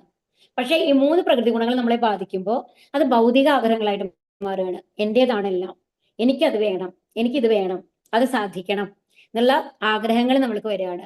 അതിന് ഉദാഹരണമായിട്ട് ഇവിടെ പറയുന്നത് പാലാണ്. നമ്മളെ യഥാർത്ഥത്തിലുള്ള സ്വഭാവം എന്താണ്? ഒരു പാലിന്റെ സ്വഭാവമാണ്. പക്ഷെ അതിലൊരു തരി പുളി വീണാല്, അതായത് ഒരു ലൈമിന്റെ ഒരു തരിയോ എങ്ങാൻ അതിന്റെ ഉള്ളിൽ വീണ് കഴിഞ്ഞാൽ എന്താവും? അത് തൈരായിട്ട് മാറും, അല്ലെ? അപ്പൊ ആ തൈരായിട്ട് മാറുമ്പോ എന്താവുന്നത്? അതിന്റെ സ്വഭാവം അങ്ങനെ മാറി. പാലിന്റെ ഏതെങ്കിലും ഗുണങ്ങളാണോ തൈരിനുള്ളത്? അല്ല, അല്ലെ? അതാണ് പറയുന്നത്. അപ്പൊ കൃഷ്ണപ്രേമമാണ് പാലെന്ന് പറയുന്നത്, കാമെന്ന് പറയുന്നത് തൈരാണ്. അപ്പൊ പൂർത്തീകരിക്കാതെ ഇനിയിപ്പോ നമ്മൾക്ക് ഏതെങ്കിലും ആഗ്രഹങ്ങൾ സാധിച്ചില്ലെങ്കിലോ? അപ്പൊ ദേഷ്യം വന്നു, ക്രോധമായി. ക്രോധം എന്തായിട്ട് മാറുന്നു? നമ്മളുടെ ബുദ്ധിയെ മരവിപ്പിക്കുകയാണ്. നല്ലത് ഏത്, ചീത്ത ഏത് എന്ന് തിരിച്ചറിയാനാവാത്ത ഒരു അവസ്ഥയിലെത്തിയിട്ട് തെറ്റുകൾ ചെയ്യുകയാണ് ചെയ്യുന്നത്. ബദ്ധരായ ജീവാത്മാക്കളുടെ ഈ കാമപ്രവണതകളെ സഫലമാക്കി തീർക്കാൻ വേണ്ടിയിട്ടാണ് പരമതീവ്രത പുരുഷൻ ഈ ഭൗതിക ലോകം സൃഷ്ടിച്ചത്. കാമത്തെ പരമപുരുഷനോടുള്ള പ്രേമമാക്കി മാറ്റിയാൽ, അതായത് കൃഷ്ണാവബോധമാക്കി മാറ്റിയാൽ, എല്ലാം കൃഷ്ണ സേവനത്തിന് വേണ്ടി ആഗ്രഹിച്ചാൽ കാമവും ക്രോധവും ആത്മീയവത്കരിക്കാം. എന്ത് ചെയ്യണം? എല്ലാം ഭഗവാനോട് വേണ്ടി തിരിക്കുക. നമ്മുടെ ആഗ്രഹങ്ങളൊക്കെ ഭഗവാന് കിട്ടാൻ വേണ്ടിയുള്ള ആഗ്രഹമാക്കി മാറ്റിക്കഴിഞ്ഞാല് എന്തുണ്ടാവും? ഈ കാമവും ക്രോധമൊക്കെ എന്തായി മാറും? ഭഗവാനോടുള്ള ഇഷ്ടമായിട്ട് മാറും, പ്രേമമായിട്ട് മാറും. കാമവും ക്രോധവും കൃഷ്ണസേവനത്തിന് വേണ്ടി വിനിയോഗിച്ചാൽ അവ നമ്മുടെ ശത്രുക്കളായി ഭവിക്കുന്നതിന് പകരം മിത്രങ്ങളായി തീരും. ഇതിനൊരു എക്സാമ്പിൾ ആർക്കെങ്കിലും പറയാൻ പറ്റുമോ? ക്രോധത്തിന് ഹനുമാൻ ലങ്ക നശിപ്പിച്ചു അല്ലെ? അതെന്തിനു വേണ്ടിയിട്ടാണ് ഉപയോഗിച്ചത്? ഭഗവാന് വേണ്ടിയിട്ടാണ് ആ ദേഷ്യം ഉപയോഗിച്ചത്. ആ ബാല് ചുട്ടീകരിക്കുന്ന സമയത്ത് അല്ലെ? അപ്പോ അതൊന്ന് ആലോചിക്കുക. അപ്പൊ അതെന്ന് പറയുന്നത് ആ ഹനുമാന്റെ ദേഷ്യം എന്ന് പറയുന്നത് ഭക്തിയുത സേവനമാണ്. അതുകൊണ്ട് അത് ഭഗവത് പ്രേമം ഉണ്ടാക്കുകയാണ് ചെയ്യുന്നത്. ധൂമേന മ്രിയതേ വഗ്നിർ യഥാദർശോ മലേന ച യഥോൽബേനാവൃതോ ഗർഭ തഥാ തേനേതമാവൃതം. പുക തീനെ എന്ന പോലെയും പൊടി കണ്ണാടി എന്ന പോലെയും ഗർഭാശയം ഭ്രൂണത്തെ എന്ന പോലെയും ജീവാത്മാവിനെ വ്യത്യസ്ത അളവിലുള്ള കാമം ആവരണം ചെയ്തിരിക്കുന്നു. ഇത് ലെവൽ 1 നമ്മൾ പഠിച്ചതാണ്. നമ്മളുടെ എന്താണ് മനുഷ്യരെ ഇതെന്ന് പറയുന്നത് എന്താണ്? പുക തീനെ എന്ന പോലെയാണ്. ജീവാത്മാവിന്റെ വിശുദ്ധമായ അവബോധത്തെ മൂടിവെക്കുന്നതിന് 3 തലത്തിലുള്ള ആവരണമുണ്ട്. പുക തീനെ, പൊടി കണ്ണാടി, ഗർഭാശയം ഭ്രൂണത്തെ എന്ന പോലെ മൂടുന്ന ആവരണം കാമമാണ്. അപ്പൊ കാമം എങ്ങനെയാണുള്ളത്? ഇതില് ആദ്യം നമ്മളുടെ മനുഷ്യ ജന്മങ്ങൾ ഉണ്ടല്ലോ, അത് പുക തീയിനെ എന്ന പോലെയാണ്. അതായത് ഒന്ന് ഊതി വിട്ടാൽ മതി, അത് ജ്വലിക്കും. അപ്പൊ അതായത് ഒന്ന് നമ്മൾക്ക് ഏതെങ്കിലും ഒരു ഗുരുവിന്റെ ഒരു അനുഗ്രഹമോ എന്തെങ്കിലും ഉണ്ടായി കഴിഞ്ഞിട്ട് നമ്മൾക്ക് ഭക്തി ലഭിക്കുകയാണെന്നുണ്ടെങ്കിൽ ആ ഒരു ലെവലിലേക്ക് നമ്മൾ വരികയാണെങ്കിൽ നമ്മൾ ശുദ്ധഭക്തനായിട്ട് മാറിയിട്ട് ഭഗവാന്റെ അടുത്ത് പോവാം ഈ ജന്മത്തിൽ തന്നെ. ഇനി പൊടി കണ്ണാടി എന്ന് പറയുമ്പോൾ അതെന്താണ്? മറ്റുള്ള മൃഗങ്ങളൊക്കെയാണ്. ആ മൃഗങ്ങൾക്കാണെന്നുണ്ടെങ്കിലോ ആ ജന്മത്തിൽ നിന്ന് ഭഗവാന്റെ അടുത്ത് പോകാൻ പറ്റില്ല. അവർക്ക് വീണ്ടും ഒരു മനുഷ്യജന്മം കിട്ടണം. ആ മനുഷ്യജന്മത്തിൽ നിന്ന് മാത്രമാണ് അവർക്ക് ഭഗവാന്റെ അടുത്ത് എത്താനായിട്ട് സാധിക്കുള്ളൂ. അതാണ് പൊടി കണ്ണാടി. അതായത് ഒരു തവണ നന്നായിട്ട് നമ്മള് കുറെ പൊടി വന്നു കഴിഞ്ഞാൽ നല്ല കഷ്ടപ്പെട്ടിട്ട് വേണം അതിനെ നീക്കാനായിട്ട് അല്ലെ? അതാണ് അവർക്ക് 2 ഭാഗത്ത് അടുത്തതില് മനുഷ്യജന്മം കിട്ടിയാലാണ്. ഇനി അടുത്തത് എന്താണ്? ഭ്രൂണത്തെ, ഗർഭാശയം. അതെന്ന് പറയുന്നത് എന്താണ്? മരങ്ങളാണ്. ആ മരങ്ങൾക്ക് എന്താണ്? മരങ്ങൾ വന്നിട്ട് മൃഗങ്ങളാവണം, മൃഗങ്ങളായി കഴിഞ്ഞിട്ട് മനുഷ്യരാവണം. അപ്പൊ ഒരുപാട് കാമം, അതായത് ഒരുപാട് ഭൗതിക കാര്യങ്ങൾ മുഴുകിയുള്ള ആൾക്കാരാണ് മരങ്ങളായിട്ട് ജനിക്കുക എന്നുള്ളതാണ് ഇവിടെ പറയുന്നത്. ജീവന് ഭൗതികത്വത്തിന്റെ അഴിഞ്ഞു കിട്ടാൻ അവസരം നൽകുന്ന ഒന്നാണ് മനുഷ്യജന്മം. മനുഷ്യന് മികവുറ്റ മാർഗദർശിയുടെ സഹായത്താൽ കൃഷ്ണാബോധത്തിൽ പരിശീലനം നേടി കാമമാകുന്ന ശത്രുവിനെ തോൽപ്പിക്കാനായിട്ട് സാധിക്കും എന്നുള്ളതാണ് ഇവിടെ പറയുന്നത്. ആവൃതം ജ്ഞാനമേതേന ജ്ഞാനിനോ നിത്യവൈരിണ കാമരൂപേണ കൗന്ദേയ ദുഷ്പൂരേണ നലേന ച. ഒരിക്കലും തൃപ്തിപ്പെടാനാവാത്തതും തീ പോലെ ആളിക്കത്തുന്നതും തന്റെ നിത്യശത്രുവായ കാമത്താൽ വിവേകശാലികളായ ജീവാത്മാക്കളുടെ വിശുദ്ധമായ അവബോധം ആവരണം ചെയ്യപ്പെട്ടിരിക്കുന്നു. അതാണ് ഈ കാമം കൊണ്ടാണ് എല്ലാം എന്താണ് വിവേകശാലികളായിട്ടുള്ള നമ്മുടെ ജീവാത്മാക്കളെ മൂടിയിരിക്കുന്നത്. എന്താണ്? കാമമാണ്. ഇന്ദ്രിയ ഭോഗങ്ങൾ വർദ്ധിപ്പിച്ചത് കൊണ്ട് കാമത്തിനെ ശമിപ്പിക്കാൻ കഴിയില്ല. അത് കത്തിക്കൊണ്ടിരിക്കുന്ന തീയിൽ വീണ്ടും വീണ്ടും എണ്ണ ഒഴിച്ചാൽ തീ കെടുത്താൻ പറ്റാത്തതുപോലെയാണ്. ജീവനെ ഭൗതിക പ്രപഞ്ചത്തിൽ തളച്ചു നിർത്തുന്ന അജ്ഞാനത്തിന്റെ പ്രതീകമാണ് കാമം. ഇന്ദ്രിയ സുഖഭോഗത്തിൽ ഒരാൾക്ക് സന്തോഷം ലഭിച്ചേക്കാം, എന്നാൽ ആ സന്തോഷം അയാളുടെ പരമശത്രുവാണ്. അപ്പൊ നമ്മൾക്ക് ഇവിടെ ലഭിക്കുന്നത് എന്തെങ്കിലും ലഭിച്ചു എന്ന് നമ്മൾ വിചാരിക്കുന്ന സന്തോഷങ്ങളെല്ലാം ഭഗവാനിൽ നിന്ന് നമ്മളെ അകറ്റുന്ന ശത്രുക്കളാണ് ഇവിടെ എന്ന് പറയുന്നത്. അപ്പൊ എന്ത് വേണം? കാമത്തിനെ കൺട്രോൾ ചെയ്യണം, നശിപ്പിക്കണം. ഇന്ദ്രിയാണി മനോബുദ്ധിർ അസ്യാധിഷ്ഠാനമുച്ചതേ ഏതൊരു വിമോഹയത്യേഷ ജ്ഞാനമാവൃത്യ ദേഹിനം. ഇന്ദ്രിയങ്ങൾ, മനസ്സ്, ബുദ്ധി എന്നിവയാണ് കാമത്തിന്റെ ഇരിപ്പിടങ്ങൾ. അവയിൽ കൂടി കാമം യഥാർത്ഥ ജ്ഞാനത്തെ ആവരണം ചെയ്ത് ജീവസത്തയെ മോഹിപ്പിക്കുന്നു. അപ്പൊ ഏതൊക്കെയാണ് കാമത്തിന്റെ ഇരിപ്പിടങ്ങള്? ഇതും ഇമ്പോർട്ടന്റ് ആണ്. ഇന്ദ്രിയങ്ങൾ, മനസ്സ്, ബുദ്ധി. ഇതിൽ 5 കുതിരകളുണ്ട്. ഈ 5 കുതിരകളാണ് എന്ത്? നമ്മളുടെ എന്താണത്? നിങ്ങൾക്കറിയാലോ, കഴിഞ്ഞ തവണ പഠിച്ചിട്ടില്ലേ? ഹരേ കൃഷ്ണ. പഞ്ചേന്ദ്രിയങ്ങൾ. പഞ്ചേന്ദ്രിയങ്ങളാണ് അല്ലെ? അതിലെ കടിഞ്ഞാൺ എന്ന് പറഞ്ഞാൽ കയറുണ്ടല്ലോ, അതാണ് നമ്മുടെ മനസ്സ്. അത് കഴിഞ്ഞിട്ട് അത് ആ കടിഞ്ഞാൻ പൊടിഞ്ഞിരിക്കുന്നതാണ് നമ്മുടെ ബുദ്ധി. പിന്നിലിരിക്കുന്നതാണ് നമ്മുടെ ജീവാത്മാവ്. ഈ മൊത്തമായിട്ട് നമ്മൾ കാണുന്നത് നമ്മുടെ ശരീരമാണ്. ഓക്കെ. അപ്പൊ എന്തുണ്ടാവുന്നു? അപ്പൊ ഒരു കുതിര, അപ്പൊ ഈ ഒരു അതിലത്തെ 5 കയറുകളുണ്ട്, കടിഞ്ഞാണുകളാണ് അല്ലേ? അതിലൊന്നൊന്ന് അഴിഞ്ഞു കഴിഞ്ഞാൽ എന്താ ഉണ്ടാവുക? ആ കുതിരയുടെ ഓടാൻ തുടങ്ങും, സൈഡിലേക്ക് പോകാൻ തുടങ്ങും. ഒരു കുതിര തരം തെറ്റി കഴിഞ്ഞാൽ എന്തുണ്ടാവും? മറ്റേ കുതിരകളുടെ ഒക്കെ പൊസിഷൻ മാറും. കറക്റ്റ് അല്ലേ? അപ്പൊ എന്തുണ്ടാവുന്നു? ആ വണ്ടിയുടെ ബാലൻസ് തെറ്റിയിട്ട് അത് താഴെ വീണു പോകും അല്ലെ? അപകടം സംഭവിക്കും, ജീവാത്മാവ് നശിച്ചു പോകുന്നു എന്നുള്ളതാണ് അവിടെ കാണിക്കുന്നത്. അപ്പൊ ഇന്ദ്രിയങ്ങൾക്ക് വശംവദനായി കഴിഞ്ഞു കഴിഞ്ഞാല് ജീവാത്മാവിന്റെ നാശമാണ് എന്നുള്ളതാണ്. അപ്പൊ അതിനെന്ത് ചെയ്യണം? ബുദ്ധി ഉപയോഗിച്ചുകൊണ്ട് അതിനെ നിയന്ത്രിച്ച് പിടിക്കണം എന്നുള്ളതാണ് ഇവിടെ കാണിക്കുന്നത്. കാമത്തിന്റെ ഇരിപ്പിടങ്ങളാണ് ഇന്ദ്രിയങ്ങൾ, മനസ്സ്, ബുദ്ധി. മനസ്സ് എല്ലാ ഇന്ദ്രിയ പ്രവർത്തനങ്ങളുടെയും കേന്ദ്രമാണ്. ധാതുത്രയ നിർമ്മിതമായ ദേഹത്തെ ആത്മാവായും കളത്രാദികളെ സ്വബന്ധുക്കളായും ജന്മഭൂമിയെ പൂജനീയമായും കരുതുന്നു. അപ്പൊ ദേഹത്തെ നമ്മൾ എന്താ ചെയ്യുന്നത്? നമ്മൾ ചെയ്യുന്ന തെറ്റാണ് കേട്ടോ ഇവിടെ പറയുന്നത്. വലിയ കാര്യമായിട്ടല്ല പറയുന്നത്, തെറ്റിദ്ധരിക്കരുത്. അതായത് പഞ്ചഭൂത നിർമ്മിതമായിട്ടുള്ള ദേഹത്തിനെയാണ് നമ്മൾ എന്ത് വിചാരിക്കുന്നത്? ആത്മാവാന്ന് വിചാരിക്കുന്നത്. പിന്നെ നമ്മുടെ ചുറ്റുമുള്ള ആൾക്കാരെയൊക്കെയോ, നമ്മുടെ ഭാര്യ മക്കൾ അവരെയൊക്കെയോ ബന്ധുക്കളാണ്. അതാണ് ബന്ധുക്കൾ. യഥാർത്ഥ ബന്ധു ആരാണ്? ഭഗവാനാണ്, അല്ലേ? ഇനി ജന്മഭൂമിയാണ് എല്ലാം നമ്മൾ വിചാരിക്കുന്നു. പക്ഷെ അടുത്ത ജന്മത്തിൽ നമ്മൾ ഈ ഭൂമിയിൽ ജനിക്കണമെന്നുണ്ടാവും. നമ്മൾ ചിലപ്പോൾ അമേരിക്കയിലായിരിക്കാം, ഓസ്ട്രേലിയയിലായിരിക്കാം, അല്ലെ? അതല്ല വേറെ ലോകങ്ങളിലായിരിക്കാം, പാതാള ലോകങ്ങളിലായിരിക്കാം, അല്ലെങ്കിൽ ദേവലോകങ്ങളിലായിരിക്കാം. അപ്പൊ ഇതൊന്നും ശാശ്വതമല്ല. നമ്മുടെ ഈ ശരീരത്തിനെ സംബന്ധിച്ച് മാത്രമാണ് ഇതെല്ലാം കണക്ഷൻ ഉള്ളത്. അപ്പൊ ഇതല്ല യഥാർത്ഥത്തില് നമ്മള് പൂജനീയമായി കരുതേണ്ടത് എന്നുള്ളതാണ് ഇവിടെ പറയുന്നത്. അതീന്ദ്രിയ ജ്ഞാനികളെ കണ്ടുമുട്ടണമെന്ന ലക്ഷ്യമില്ലാതെ സ്നാനത്തിന് വേണ്ടി മാത്രം തീർത്ഥാടനം നടത്തുന്നവൻ വെറും പശുവോ കഴുതയോ ആണ്. അതുപോലെ എന്താ പറയുന്നത്, നമ്മൾ ഒരു തീർത്ഥാടനം പോകുമ്പോൾ എന്തിനു വേണ്ടിയിട്ടാണ്? അവിടെ ആ സ്ഥലം കാണാൻ വേണ്ടിയിട്ടല്ല പോകുന്നത്. ശുദ്ധഭക്തന്മാരുമായിട്ട് ബന്ധപ്പെടണം, ഭഗവാനെ കുറിച്ച് അറിയണം എന്നുള്ള ബോധത്തോടു കൂടി പോയിട്ടില്ല എന്നുണ്ടെങ്കിൽ എന്താ പറയുന്നത്, മൃഗങ്ങൾ അതായത് കാക്കകളൊക്കെ പോണ മാതിരിയാണ് എന്നാണ് പറയുക. കാക്കകൾ എന്തിനാ എപ്പോഴും പോവുക? കാക്കകൾ എന്താ കഴിക്കുക? എല്ലാം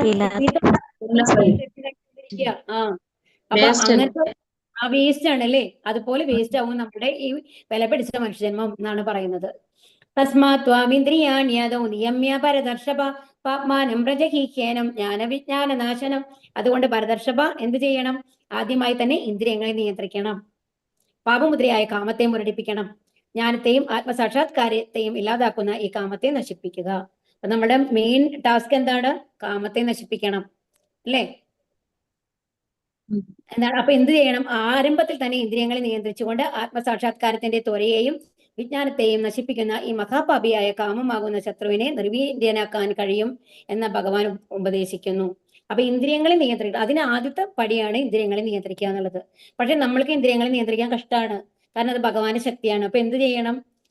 അതിനെ ശുദ്ധീകരിക്കണം എന്നുണ്ടെങ്കിൽ ശ്രവണം, കീർത്തനം, അതായത് ഭഗവാന്റെ നാമങ്ങൾ നമ്മൾ ജപിക്കണം. അതിനാണ് ഹരേകൃഷ്ണ മന്ത്രം നമ്മൾക്ക് തന്നിട്ടുള്ളത്. ഹരേകൃഷ്ണ മന്ത്രം നമ്മൾ ജപിച്ചു കഴിയുമ്പോൾ അതൊരു മരുന്ന് മാതിരിയാണ്. നമ്മൾ അറിഞ്ഞോ അറിയാതെയോ നമ്മളുടെ ആ രോഗത്തിനെ അത് ശമിപ്പിക്കും എന്നുള്ളതാണ്. നമ്മൾ അറിഞ്ഞു ചെയ്താലും അറിയാണ്ട് ചെയ്തു കഴിഞ്ഞാലും അതിന് ഫലം ഉണ്ടാവും എന്നുള്ളതാണ്. ആത്മാവ് ശരീരമല്ലെന്ന് ഗ്രഹിക്കലാണ് ജ്ഞാനം. വിജ്ഞാനം ആത്മാവിനെ കുറിച്ചുള്ള സവിശേഷ ജ്ഞാനവും ആത്മാവിനെയും പരമാത്മാവിനെയും കുറിച്ചുള്ള അറിവ് ആശ്ചര്യകരവും അതിരഹസ്യവുമാണ്. ഭഗവത് അംശങ്ങളാണ് ജീവാത്മാക്കൾ. അവിടുത്തെ സേവനം മാത്രമാണ് അവരുടെ ചുമതല. ഈ ബോധമാണ് കൃഷ്ണാവബോധം. കൃഷ്ണാവബോധത്തോടെ ഇന്ദ്രിയങ്ങളെ നിയന്ത്രിച്ച് കൃഷ്ണന്റെ സേവനത്തിൽ ഏർപ്പെടുകയാണെങ്കിൽ കാമത്തെ ദൈവപ്രേമമാക്കി മാറ്റാൻ കഴിയും. അപ്പൊ എന്താ ചെയ്യുക? ഇന്ദ്രിയങ്ങളെ നിയന്ത്രിച്ചുകൊണ്ട് എന്ത് ചെയ്യണം? ഭക്തിയുടെ സേവനങ്ങൾ ചെയ്യുക എന്നുള്ളതാണ് പറയുന്നത്. ഇന്ദ്രിയാണി പരാന്യാകൂർ ഇന്ദ്രിയേഭ്യ പരം മനഃ മനസ്സസ്തു പരാ ബുദ്ധിയോ ബുദ്ധേ പര തസ്തു സഖ. ജഡപദാർത്ഥങ്ങളെക്കാൾ ഉത്കൃഷ്ടങ്ങളാണ് കർമ്മേന്ദ്രിയങ്ങൾ. ഇത് ഈ ലാഡർ ആണ് കേട്ടോ. ആദ്യ ശരീരമാണ്, അതിനെ ഏതാ നിയന്ത്രിക്കുന്നത്? ഇന്ദ്രിയങ്ങൾ, അല്ലെ? അത് കഴിഞ്ഞിട്ടോ ഇന്ദ്രിയങ്ങളുടെ കൺട്രോൾ ആരുടെ കയ്യിലാണ്? മനസ്സ്. മനസ്സിന്റെ കൺട്രോൾ എന്തിലാണ്? ബുദ്ധിയില്. ബുദ്ധിയുടെ കൺട്രോൾ എന്താണ്? അതിന് മേലെ വരുന്നത് ആത്മാവാണ്. ഇത് ലാഡർ ആണ്. ഏറ്റവും മേലെയുള്ളത് ആരാണ്? ആത്മാവ്. ഇതിന്റെ ഇതാണ് ഹൈറാർക്കിയാണ് ഇവിടെ കാണിക്കുന്നത്. അപ്പോ ആത്മാവ് ബുദ്ധിയേക്കാൾ ഉന്നതനാണ്. അപ്പൊ ഏറ്റവും ഉന്നതനായിട്ടുള്ളത് ആരാണ്? നമ്മുടെ ജീവാത്മാവാണ്. അപ്പൊ ഇനി കാമത്തിന് പ്രവർത്തിക്കാനുള്ള നമ്മൾ എങ്ങനെയാണ് നമ്മൾക്ക് ആഗ്രഹങ്ങൾ വരുന്നത്? നമ്മുടെ ഇന്ദ്രിയങ്ങൾ കൂടിയാണ്, അല്ലെ? അതുകൊണ്ടാണ് കാമത്തിന് പ്രവർത്തിക്കാനുള്ള തുറകളാണ് ഇന്ദ്രിയങ്ങൾ എന്ന് പറയുന്നത്. ഇനി കൃഷ്ണാബോധം ഉള്ളിടത്ത് ഈ തുറകൾ നിരുപയോഗങ്ങളാകുന്നു. ആത്മാവ് ഭഗവാനുമായി നേരിട്ട് സമ്പർക്കം പുലർത്തുമ്പോൾ അതിന്റെ നിയന്ത്രണത്തിനുള്ള ബുദ്ധി, മനസ്സ്, ഇന്ദ്രിയങ്ങൾ എല്ലാം സ്വാഭാവികമായി ഭഗവാനിൽ തന്നെ വ്യാപരിക്കും. ആത്മാവിന്റെ മൂലസ്വരൂപത്തിനെ കുറിച്ച് നേരിട്ട് മനസ്സിലാക്കുകയാണ് മുഴുവൻ പ്രശ്നത്തിന്റെയും പരിഹാര മാർഗം. ഭഗവാന് സ്വയം സമർപ്പിതനായി ബുദ്ധി കൊണ്ട് മനസ്സിനെ കൃഷ്ണാവബോധത്തിൽ ഉറപ്പിച്ചാൽ ആ മനസ്സ് കരുത്തുറ്റതായി തീരും. ഇന്ദ്രിയങ്ങൾക്ക് എത്രമാത്രം ശക്തി ഉണ്ടെങ്കിലും ശരി, അവ വിഷപ്പല്ലുകൾ നഷ്ടപ്പെട്ട പാമ്പുകളെ പോലെ നിർവീര്യമായി പോകും. അപ്പൊ ഭഗവാന്റെ ശക്തിയാണ്. അപ്പൊ ഭഗവാൻ നമ്മുടെ കൂടെ ഉണ്ടെന്നുണ്ടെങ്കിൽ അതിന് ഫലം ഉണ്ടാവില്ല, അല്ലെ? ഭഗവാനെ നശിപ്പിക്കാൻ സാധിക്കും. അപ്പൊ ഭഗവാന് സ്വയം സമർപ്പിതനായി കഴിഞ്ഞാൽ എന്താ കൊണ്ടുണ്ടാവുന്നത്? ഭഗവാൻ നമ്മുടെ ഉള്ളിൽ വന്നിരിക്കും. നമ്മുടെ ഉള്ളിലുള്ള ഭഗവാനെ നമ്മൾ അറിയും എന്നുള്ളതാണ്. ഭഗവാൻ ഇപ്പോഴും നമ്മുടെ കൂടെ ഉണ്ട്, അല്ലേ? അപ്പൊ നമ്മുടെ മനസ്സിൽ ഒന്നിനും നമ്മൾക്ക് പേടിയുണ്ടാവില്ല. എന്റെ കൂടെ ഭഗവാൻ ഉണ്ടെന്നുള്ള ഉറച്ച വിശ്വാസം ഉണ്ടാവും. ആ ഒരു വിശ്വാസത്തോടു കൂടിയിട്ട് നമ്മുടെ നിന്ന് കഴിഞ്ഞാല് ഒരു കോൺഫിഡൻസ്. ഇപ്പൊ നമ്മൾ എങ്ങനെയാണ്, നമ്മൾ ഈ ബോക്സർമാരൊക്കെ ചെയ്യണേല് നല്ല ഹൈറ്റും വെയിറ്റുള്ള ആൾക്കാർ നല്ല കോൺഫിഡൻസ് ആയിട്ട് നിൽക്കുമ്പോൾ ഓപ്പോസിറ്റ് ആൾക്കാർക്ക് ഒരു പേടി വരും, അല്ലെ? അതുപോലെയാണ് നമ്മുടെ കൂടെ അത്രയും, അതായത് അതിനെ മായയെ സൃഷ്ടിച്ച ഭഗവാൻ തന്നെ നമ്മുടെ കൂടെയുള്ള, അപ്പൊ നമുക്ക് മായയെ പേടിക്കണോ? ഇല്ല, വേണ്ട, അല്ലെ? ഏവം ബുദ്ധേ പരം ബുദ്ധ്യ സംസ്ഥഭ്യാത്മാനമാത്മന യഹി ശത്രും മഹാപാപോ കാമരൂപം ദുരാസദം. മഹാഭാവോ, ഭൗതികങ്ങളായ ഇന്ദ്രിയങ്ങൾക്കും മനസ്സിനും ബുദ്ധിക്കും അതീതനാണ് ഞാൻ എന്നറിഞ്ഞിട്ട് ദൃഢനിശ്ചയത്തോടെയുള്ള ആത്മീയ ബുദ്ധിയും ആത്മീയ ശക്തിയും കൊണ്ട് മനസ്സിനെ ഉറപ്പിച്ച് അദമ്യനായ കാമം എന്ന ശത്രുവിനെ കീഴടക്കുക. അപ്പൊ ഇങ്ങനെയാണ് കാമം എന്ന ശത്രുവിനെ കീഴടക്കാൻ നമ്മൾക്ക് പറ്റുക. ഈ ഇന്ദ്രിയങ്ങൾക്കും മനസ്സിനും ബുദ്ധിക്കും അതീതനാണ് നമ്മുടെ ജീവാത്മാവ്. കാരണം നമ്മുടെ ജീവാത്മാവ് ഭഗവാന്റെ അംശമാണ്. അപ്പൊ ഭഗവാന്റെ ഗുണങ്ങളുള്ളതാണ്. അപ്പൊ അതിനെയൊക്കെ നമ്മൾ ഇതൊന്നും എന്റെ അടുത്ത് വരാൻ പറ്റില്ല എന്നുള്ള ദൃഢനിശ്ചയം നമ്മുടെ ഉള്ളിലുണ്ടാവണം. ഏത് ആഗ്രഹങ്ങൾക്കും ഞാൻ കീഴടങ്ങില്ല എന്നുള്ളത്. അങ്ങനെ നമ്മൾക്ക് കാമം എന്നുള്ള ശത്രുവിനെ കീഴടക്കാം എന്നാണ് പറയുന്നത്. അപ്പൊ നിരാകാരമായ ശൂന്യതയെ ആത്യന്തിക ലക്ഷ്യമായി കരുതരുത്. താൻ എന്നേക്കും ഭഗവാന്റെ സേവകനാണ് എന്ന് അറിയണം. പിന്നെന്താണ്? ബദ്ധനായ ആത്മാവിന്റെ ഏറ്റവും വലിയ ശത്രു എന്താണ്? ഇന്ദ്രിയ സുഖങ്ങളാണ്, അല്ലെ? നമ്മൾക്ക് അത് വേണം. നമ്മുടെ പൂർണ്ണമായി നമ്മുടെ മക്കളാണെല്ലാം, ഭാര്യയാണെല്ലാം എന്നുള്ള ആ ഒരു ഇതുണ്ടല്ലോ, അറ്റാച്ച്മെന്റ് വേണം. അവരെല്ലാം ഉപേക്ഷിക്കാനല്ല പറയുന്നത് ഭഗവാൻ. അവരോടുള്ള കടമകൾ നിറവേറ്റണം, അവരെ ഇഷ്ടപ്പെടണം, അവരെ സ്നേഹിക്കണം. എന്നാൽ അവർക്ക് വേണ്ടി ഭഗവാനെ മറക്കുന്ന രീതിയിൽ ആവരുത് എന്നാണ് പറയുന്നത്. ക്രമേണ കൃഷ്ണാവബോധം വളർത്തിയെടുക്കുന്നത് കൊണ്ട് ഉറച്ച ബുദ്ധിയെ തന്റെ വിശുദ്ധമായ ആത്മസത്തയിലേക്ക് തിരിച്ച് ഇന്ദ്രിയങ്ങൾക്കോ മനസ്സിനോ വശപ്പെടാത്ത അഭൗതികമായ ഒരു അവസ്ഥയിലെത്താം. അപ്പൊ എന്താണ്? അപ്പൊ ഇന്ദ്രിയങ്ങളെ കീഴടക്കുക. അങ്ങനെ എങ്ങനെ കീഴടക്കണം? ഭക്തി സേവനങ്ങളിൽ കൂടി ഭഗവാന് എല്ലാം സമർപ്പിച്ച്. അതാണ് ഈ അധ്യായം നമ്മളെ പഠിപ്പിക്കുന്നത്. ഹരേ കൃഷ്ണ കൃഷ്ണ കൃഷ്ണ ഹരേ ഹരേ, ഹരേ രാമ രാമ രാമ ഹരേ ഹരേ, ഹരേ കൃഷ്ണ. എല്ലാവർക്കും നന്ദിയുണ്ട് കേട്ടോ, ഇത്ര നേരം സഹകരിച്ച്.